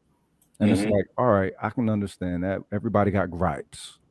But ultimately, why are we speaking about relationships as we are? Is it just so that there can be an understanding just between them two? Because I mean, you know what I'm saying, that they aren't the only ones in the totality of the equation. You also got children, you also have communities, right? You also have competitive communities outside the community and also within. But if we're only talking about the he say, she say shit, then ultimately why are we doing it? Like, you know, I think, like I say, I think a lot of cats just want to get their bitch in line. Now, I ain't calling a woman a bitch, but the way that they approach it, yeah, I mean, that's what it seemed like. Oh, I just, you know, we're trying to get her to adhere. And it's like, well, is that what's best? It's not. It's like my father in you know, Arab Black TV.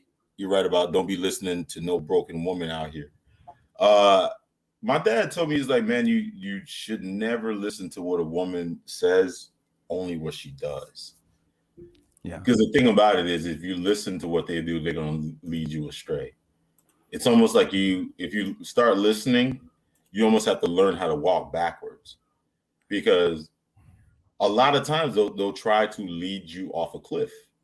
I mean, well, the thing is, you have to understand. Well, this is where our principle comes in. You know, director along with provider and safety and all that shit. You also got director and guider. But it's not just unto the woman; it's unto the family as a whole. Right. That's the way it's supposed to be. But the way that, you know what I'm saying, the filter of feminism that's been placed upon them causes them to receive our natural loving guidance is that, oh, okay, they're trying to control, they're trying to command. So it's like, whenever usually when a woman is in an aspect of sharing what she think, how things are supposed to go, she's only thinking about herself, not really thinking about the relationship. They'll say they're thinking about the relationship. Most of the time, they're only thinking about themselves, because then, you know, send them feelings and all that shit coming. No, I mean, but the thing about it is how do they get so masculine when it comes to those things like pride? Because they ain't got none in being a woman, and they mama don't teach it to them, or her mama don't teach it to her. They don't learn nothing about the power of a woman. They think the power of a woman is just birth. That pride thing kills them. Yeah, but it kills them. But when they try to exude strength, They do what everybody else do. They mimic us. Now the thing is, they have their own strength, but they try to compete. You know what I'm saying? Just the same way as pilgrims do. They try to compete in the aspect of strength as far as the quality of strength. They have different qualities of strength. We have different qualities of strength. But I mean, but the utter just nonsense. Sometimes, like, you know, you could be. I mean, you can't be making 50,000 and be some type of boss bitch. You can if your self-worth is fucked up. Look, boss bitch, same thing as calling yourself an alpha. I'm the top. It's always that I'm the top. I'm the best and shit. It's like you say, people hate being average. It's like ain't no wrong being average. Average is solid. You're looking to be solid in your endeavors. If you're solid in your endeavors, then you can build upon all the rest of that shit. But if you just gonna claim boss right off the bat, it's not for you to claim unto yourself. And if you do, then that means you have some type of self-worth issues. Because everybody can't claim all these women can't claim to be a boss bitch. Somebody got to be working. Somebody got to be a fucking laborer. Yeah, I mean, again, I mean, I'm all about, you know, people empowering themselves, but when you empower yourself into delusion, who wins? The ones who set up the narrative. They win. they win. Not even the motherfuckers taking part of the narrative. Nope. The ones who set it up, they the ones who win because they don't have nothing to worry about because everybody's jumping the hoops of the delusion. Let's just say this. All right. But who wins? I mean, okay, let's just say you go and eat a meal, right?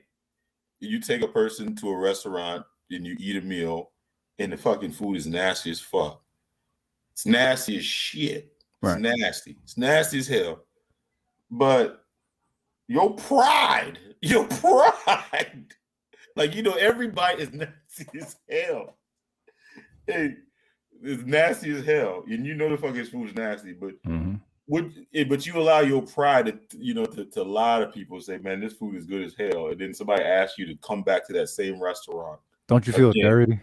No, yeah, you just shot yourself in the foot now. Because you can try to be nice. Now you gotta hang on this thing. You know, now you gotta hang on this lie. Just because you didn't want to say your food, that food was nasty. Exactly. You chose wrong. Shit. My name is Roguish for a reason. It's not just a fucking name. It's a motherfucking principle. So expect. But don't you think a lot of people are suffering from that right now? Yeah. They just cannot. You understand something? Is that type of honesty means that you can stand on your square of self. Again, you got to look within. You got to come to an understanding of being honest. Go ahead, fam. You got to get that. Nah. Oh, okay. Yeah, hold on. Let me get that. Let me get that real quick. Make sure. I see what Arab Black TV says. He says a lot of women have been molested or worse. And those same women are on the dating scene, on social media, running a mouth like they same people to listen to. That's my point. They are to be ignored. Well, not necessarily ignored. Mm-hmm. The thing is, I would say their bullshit is to be deconstructed to the point where they can't stand on it. And that'll help them out. But to ignore them is just to, you know what I'm saying, permit the same flow. You won't permit the same flow. That's why, that's one thing I do take my hat off, you know what I'm saying, Kevin Samuels about. It's like, all right, his methodology that he uses, it deconstructs their bullshit. But it also shows the pathology that they suffer from because so many of them arrive with the same shit. Nothing different. That's why I stopped watching after, like, I think maybe the 5th episode. Not when he got big, but when he started doing the relationship shit like that. I saw the pattern. I'm like, holy shit, it's worse than you thought. It's Yeah. worse than I ever thought. It is worse than I ever dreamed of, because it just they just keep thinking they're going to be the exception. It almost got to the point, man. Are we being trolled? Yes. Are we being trolled? Are we being punked? But this shows you the pathology because they revert back to type, and their type is that of the programmed.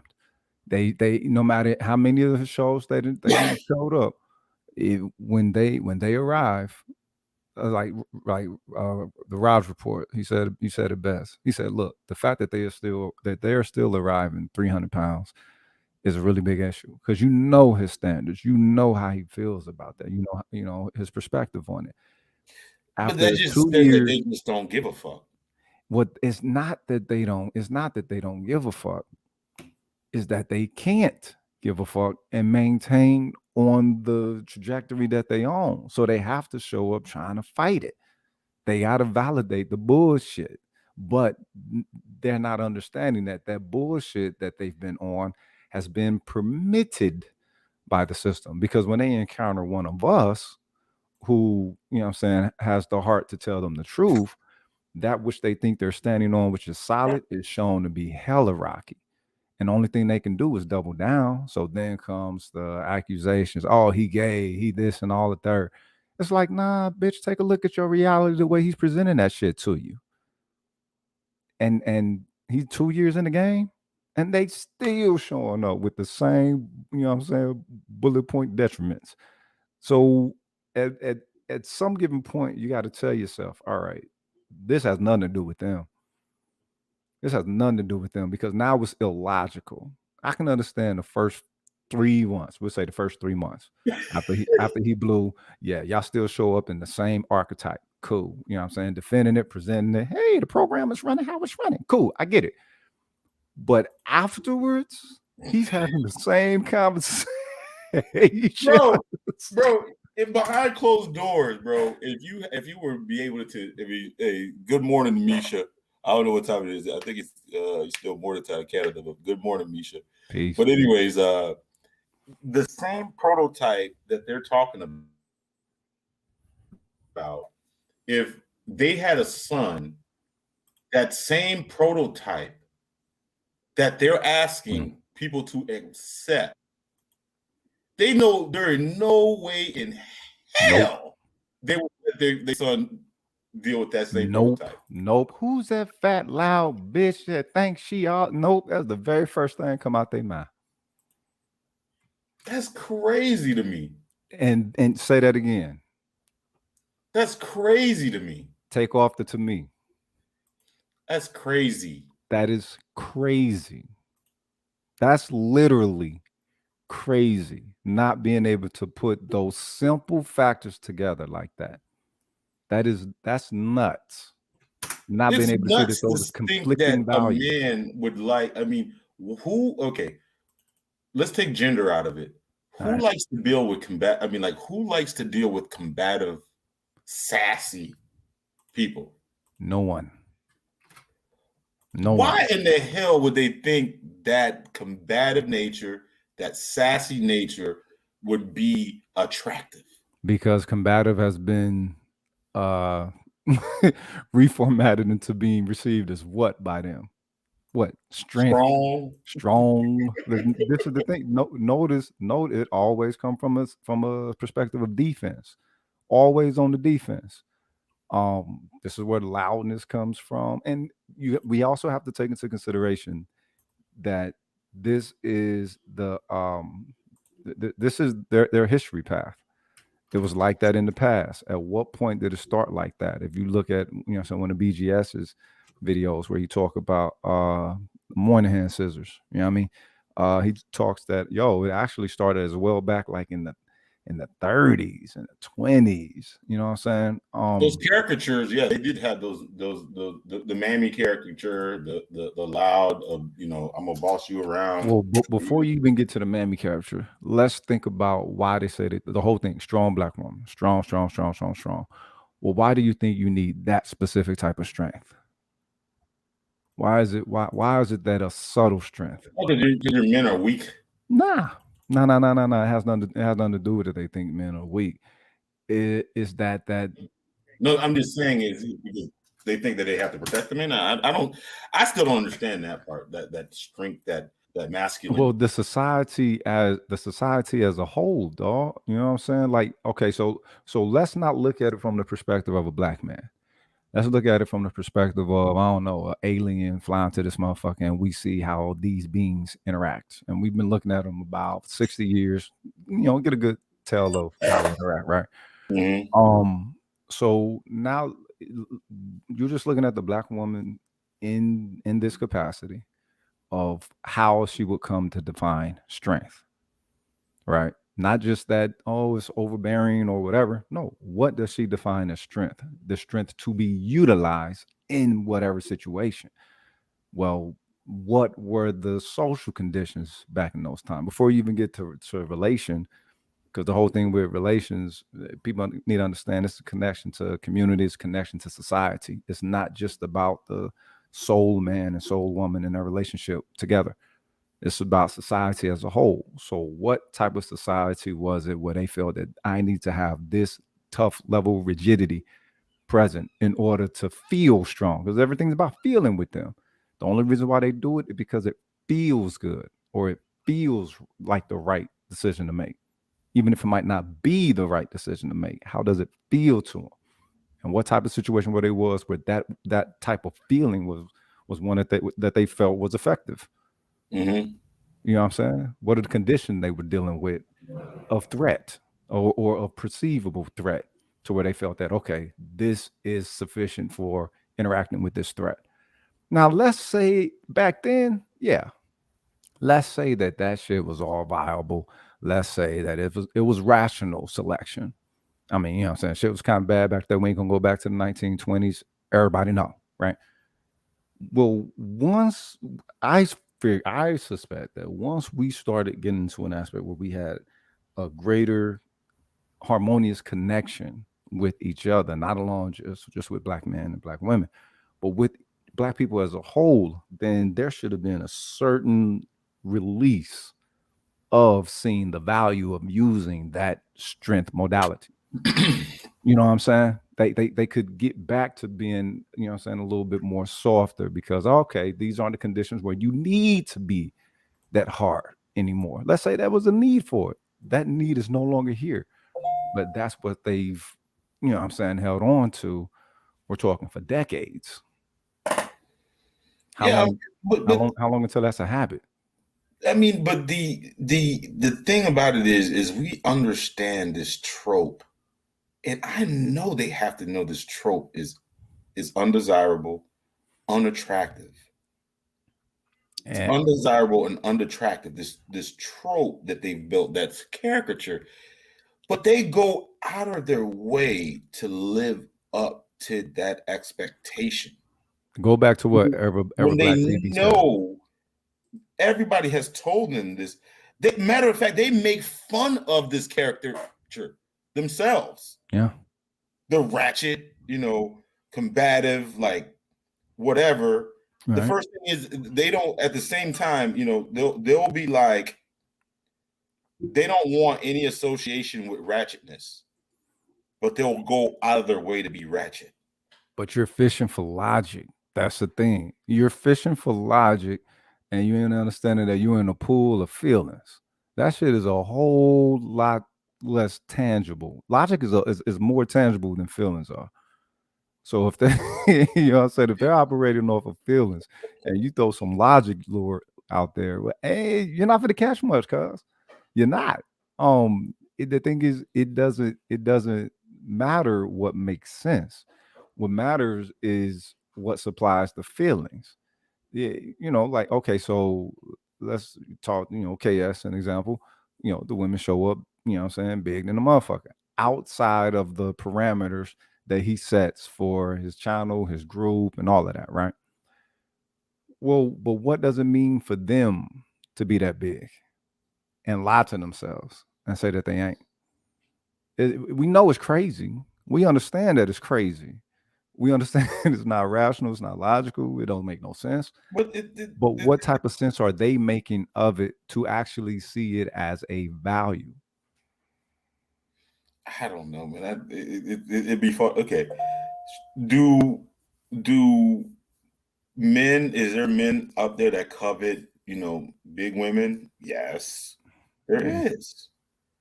There is. There's I mean, there's Fringe. somebody out there for everybody. There's some Fringe. people that That's a cover. fringe group. Yeah, I mean, but I mean, there's a fraction. I mean, there's men that covet that. Now, the men that they're asking for, I don't understand. Like, it doesn't take much thought to realize that when motherfuckers got resources, they're gonna want something. They're gonna be wanting something more, I guess, more customized to what they want. Because they can afford it, right? Right. And generally, the more resources that they want is they want a slimmer woman or a better looking woman or whatever. I just don't understand why they can't wrap their mind around that. That, like, you're like the What type woman handles you're rejection well looking that you know? Yeah, you're right. Yeah. You're the exception. Don't worry, I'll wait. I mean, but the thing about it is like Lizzo is Lizzo, right? There's no way. I mean, could Lizzo possibly get a person that's way beneath her that looks like Drake? Yes. I'm talking about financial wise. Yes. Right. But is there any realistic expectation she could get somebody that's Drake, like, that has the same resources on her level? Of course there is in her expectations. Yeah. But if the thing is, if we deny not realistic them, though. huh? It's not. I know I was preaching to the choir, but I'm just like trying to make, like, sometimes it's I don't even know. Is there a? I wonder if there's just like there's probably a feeling mechanism. Is there just like like some type of, I don't even know what it is. It's like some type of thing in their mind that just refuses for them to get over that whole hump. Well, think about it like this. What is it that they come on to homie's channel purporting? I make this amount of money, right? And in accumulation of something, right? They arrive, probably too easily in the 2 heavies and 3s, right? That's an accumulation, right? Well, when someone doesn't have a proper value of self, that's what they tend to do, hence why they go on all the girlfriend trips and shit. An accumulation, but none of that has any sustenance to it. And so only thing that they only really gain that type of sustenance if they take a look at their actual natural selves and see and understand or acknowledge what is healthy for them that they're avoiding and what is unhealthy for them that they're selecting. It's easier to do if the society is one that promotes that type of introspective, searching. This society has never forced that on Black men. It's like Mr. Z said the other night. This shit started with Disney. You're talking billions and billions of dollars of marketing, cuz. At what point do we not declare the marketing to be effective? And what level of efficacy are we, acknowledging that it is? But what is you think it's just this monster called social media is contributing to this gluttony? I'm using the word gluttony of delusion. There's like no limit of the gluttony of delusion. Yeah, it's done. Look, this shit that we complain about, these are actually the newest class levels, if you will. Hoe is a new class level. Bro. You know what I'm saying? Toxic big bitch is a new class. It's a new class level. It's not just a conditioning. It's not just a social conditioning for us no more. No, These are established class levels. This Shit has been. I was watching this video of this lady that had 5 kids. Yeah. She disqualified a dude for having 1 kid.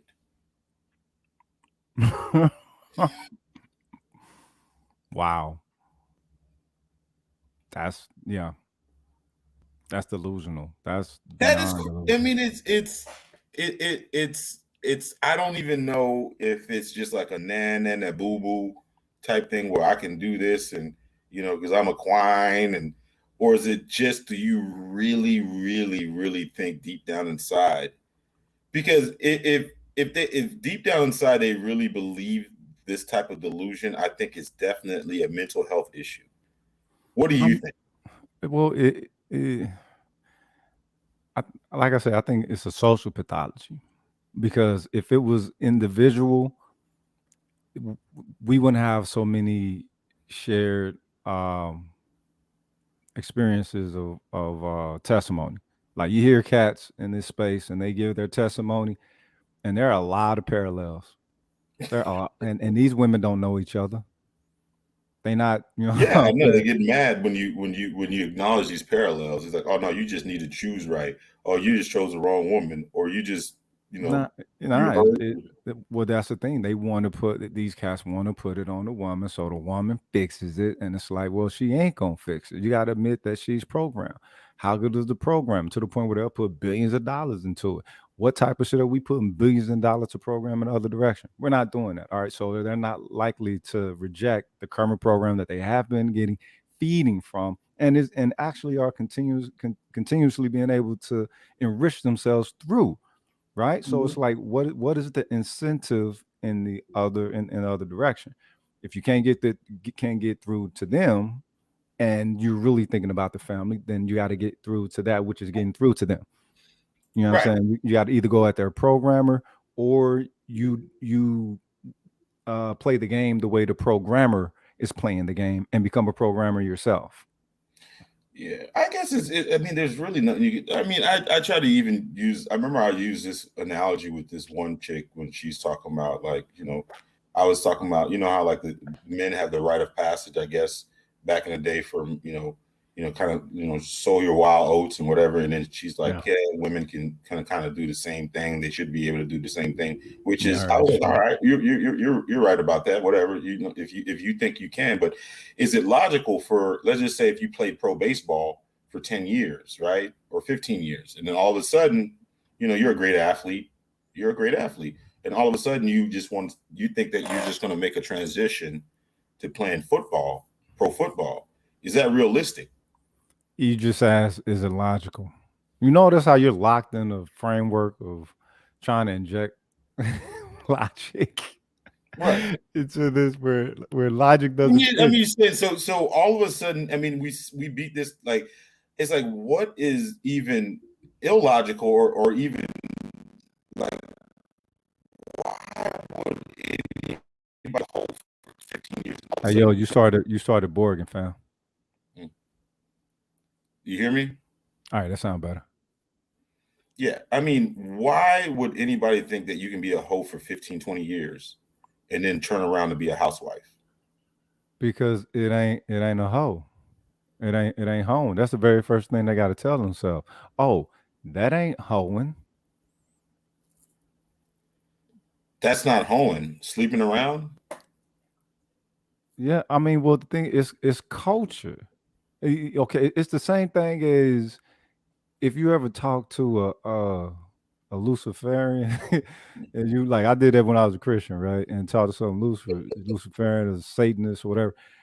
I noticed they didn't refer to themselves as a Satanist, and nor did they refer to their chief deity as Satan or the devil, whatever. And I was just waiting for that on my end. Like, every time they said, Lucifer, I'm like, yeah, the devil. And then it occurred to me, wait a minute. In their paradigm, the devil is a slur. They're not going to have their mental framework as viewing their chief deity as a slur. So they would say God. And I'm thinking, oh no, what do you mean God? No, God is the other dude. No, that is their God. So in the aspect of this whole shit, they're not. I mean, they're not going to be permitted. They're not going to let it be permitted to be labeled as hoism. It's I not mean, ho. It's not. It ain't even hoism to them. but It's culture. They didn't seen their mama do it. They didn't seen their aunties do it. They didn't seen their girlfriends, women, family folk do it. It's not even that we're complaining about it, because that's the main thing that they go after men about, is like we complain about it, we control their sexuality and all this type of stuff. But I mean, I think for men, when we think from a logical standpoint, I think that we naturally want an acknowledgement of what something is. You feel me? But And that's reality. That's it. It ain't that we want that. That helps someone to navigate through reality. But if you have those who are permitting themselves to be fed illusions and take value, even in understanding, yes, it is an illusion, and can still, you know what I'm saying? This is why you get back to the whole aspect. This shit is crazy, cuz. This shit is crazy. There was that one lady, Meg Thee Stallion, right? Yeah. He has a whole, I mean, now they're just like, they're not even being around the bush no more. Usually they used to make like songs about hoeing, but it would be like Disguise or something, like, they would, like, it would be Our Little Secret or some shit. She has a song called Thot Shit. Yeah. Basically, thought means that hoe over there. Right. Thot shit. Hoe shit, right? Right. But if you were, and then you see some girl dancing to that, or even called Meg, you'd be like, well, Meg, you a hoe. What would you think her response would be? Even though she made a whole song, your mama a hoe and all that shit, right? but okay, a perfect example though. Perfect example. the same way that cats do with the whole trap music shit, right? Mm-hmm. Nigga, trap is crack house. Yeah. A trap house is a crack house. Yeah. Okay. The vibes that people made when they, would make that type of music back then, you was putting in some work. Those were murder vibes. Now that shit has become the norm of a base foundation of music now. People put it on R&B, loving songs and all this shit. You're still putting murder even the vibes. Crackheads are singing about the trap house. Yeah. So the thing is, how does it make them feel though? When you get to the reality of it, just like what happened with this whole Travis whatever shit, and everybody's surprised that all that ill shit happened. It's like, all right, well, look at the symbology. Look at what they put in the music. They put some of the most, detrimental, low vibe shit in there. If that whatever stampede didn't happen, all them people would have been there listening to that low vibrational shit and loving it. Yeah. So it's only an issue when the reality of it occurs. But as long as they're able to exist within the illusion, they can actually switch the value system altogether. Yeah, it's cool to be a hoe until actual hoe shit catches up with them. You feel me? It's cool to portray a hoe, like everything's Halloween with these motherfuckers now. Oh, it's just portrayal and Cinderella. Okay, I mean, but where does anything? That's what I'm saying is, where does it apply? Okay, if you're an employer, right, and then you are interviewing somebody, you looked at their resume, you see 20 different jobs in the last 20 years, right? I mean, then you ask the question, it's like, how? Okay, first of all, I'd be like, well, I'm not gonna. I mean, there's probably a good chance that person is not going to be at this job very long. I don't want to invest any resources. This is kind of a job that's, more of a career job, more with, with benefits and, retirement and all this type of stuff. So this person's not a good candidate for that job. Right. Right. Now you have a husband, right? And then you ask so you're vetting somebody to be a wife, and then you be like, well, how many relationships have you been in the last 20 years? I've been in like 10. One of them was like long, about 5 years long term. And then, and then you're thinking to yourself, wow, damn, I got a lot to lose. I got a lot of resources. What could she say for to kind of almost redeem herself? I don't think she can really say nothing. Because if you have that value, I mean, you're gonna be like, well, nah. It's not There's really a anything good that can be chance said. that, I mean, this is not gonna work out. Well, that's the thing is redemption is only if they're able to be charged with the accountability. You can't charge women, you know, what I'm saying, through who rock with hoism through any type of accountability, because it's not anything bad. That's the only thing. It's not anything bad. It's like just like what they talk about with the what do they call it? Cognitive dissonance, when you know, like white folks with the CRT shit, right? Now with that, it's, you know, this is intersectionality between law and race, right? It has nothing to do with the people themselves. We're talking law and race. We're talking legislation, you know what I'm saying, that which is set up to interact with a specific, you know what I'm saying, colored sector of the society. Who is getting all up in arms over this shit? Plain as pilgrims. They ain't got shit to do with none of it, right? But the fact that it's being called, is able to be called and pushed to the forefront, and white is in it, and they can identify as such, they don't want that on they don't want that under the microscope. They don't want it being able to be under the microscope like that, because even though, you're not talking about the people, you're talking about the system that the people set up, it's still linked to the people. So same thing with Ho. They don't want Ho to be able to get examined like that. No, just receive it as is, as they wish to present it, as they wish to value it, and it ain't that bad. Oh, but it's, what if, let's change it to a football team or a baseball team? Would that be a good gamble? What do you mean, as far as what? As far as what? Gambling? That team. I mean, would you bet on that team winning if they showed a track record of losing? Well, of course not. Of course not. You wouldn't bet on that team. Okay, then why do they shame men for not wanting hoes? Because we live in different realities. That's the thing. Is, again, it's like Mr. Z said. They were sold the dream. They would put billions of dollars to them to sell them the dream, right? Well, it didn't sell us a dream. It gave us the reality every single time. It told us what it thought our value was. It shows them what it wants their value to be, their acceptance of it, right? And some of us are acceptance of the value that they want us to have. But with that comes a stark shift in reality, right? Like what was it? I think I said this before. Chris Rock, he had a bit in his latest joint where he talked about how he trains his daughters, right? Everything that's white is something dangerous. Everything's white, something dangerous, right? Something that's going to be hot, something that's going to be jagged, something that's going to be, you know what I'm saying? And they're like, oh, daddy, this, and that. And you're like, yeah, it's white, motherfucker. It's white. Why'd he burn your ass? Why'd he weigh on your back? Why'd he do this? He said if he have a son, all he gonna do is every time he wake up, tell him, fuck you, and bust him in the face. The thing is, in that type of situation, they learn how to work with the detrimental conditions that are there. We're told that we can't even work with, we're told that we're not wanted, period.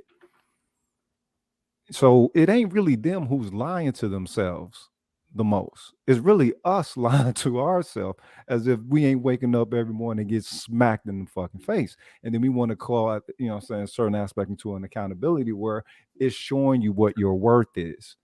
You don't if you don't have to agree with the worth, but at least acknowledge that this is what they want you to be worth in their system. You look at the sisters, and it's like, all right, it's showing them what they want their worth to be, and they are adhering to it.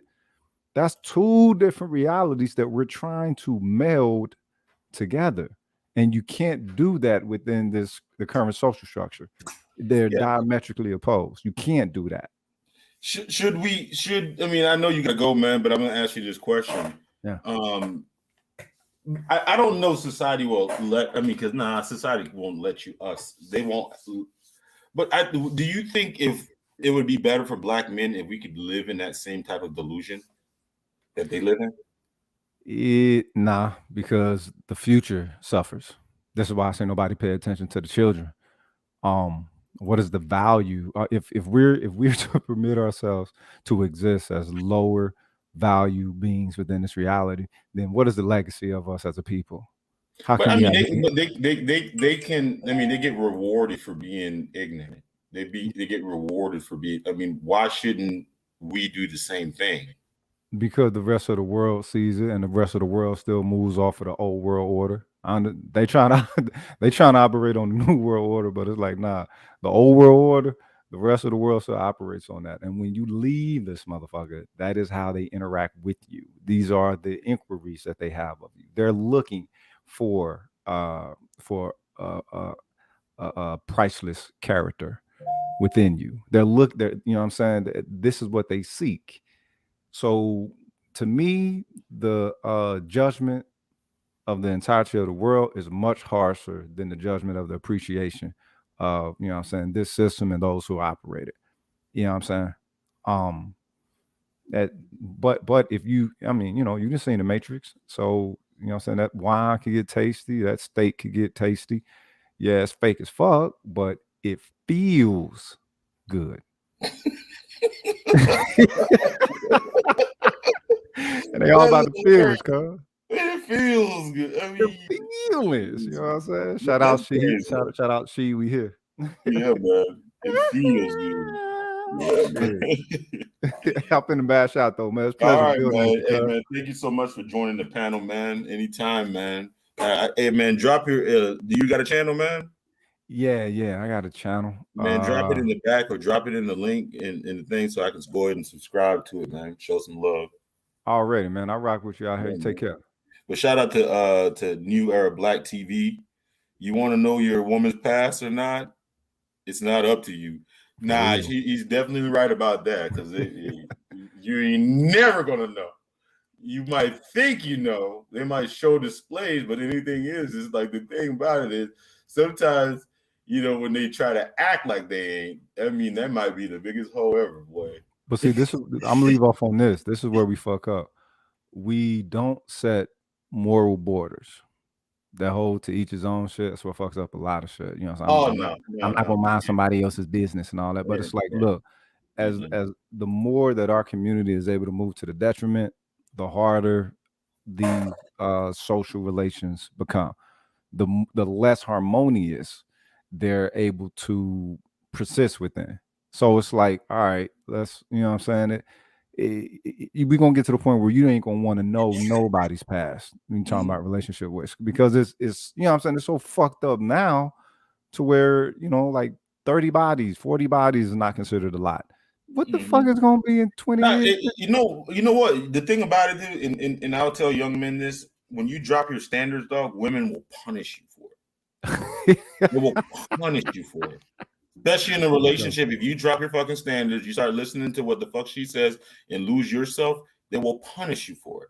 Because it's designed, I mean, they're designed to do that because you know how like if you leave them up to their own devices, that they will destroy themselves. So that's why you should never compromise yourself. You should never lose your standards, because once you do that, because they depended on you to keep them in line. And when the thing is, somebody got to be the bad guy. You know what I'm talking about? That's the whole thing. Right. It's to say hello to the bad guy type of thing. But it's more along the line of, let's say that you're the son. You feel me? Basically, you being the bad guy is them complaining that you got all this heat instead of adjusting. You know what I'm saying? It's like you're not going to change the sun. You're just going to adjust to it, and then your life will be better. But if you're the son and you try to compromise, you throw everything out of whack. Yeah, do not. When I say what that means, it's like, do not reward bad behavior. If you see that something out of pocket, I don't give a fuck how mad she is. If she try to throw you, do not reward that fucking bad behavior, because you will get punished for it. You know, they say what was it?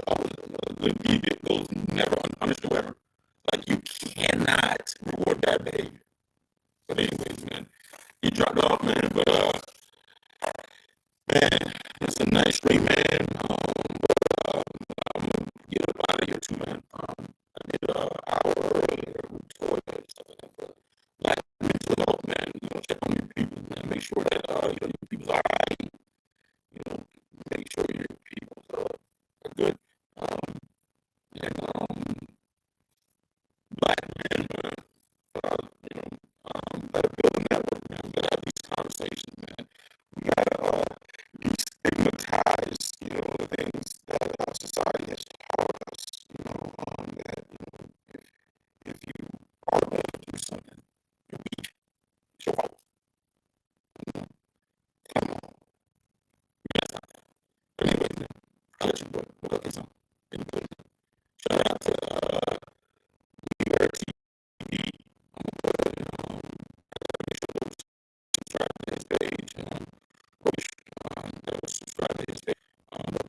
let you go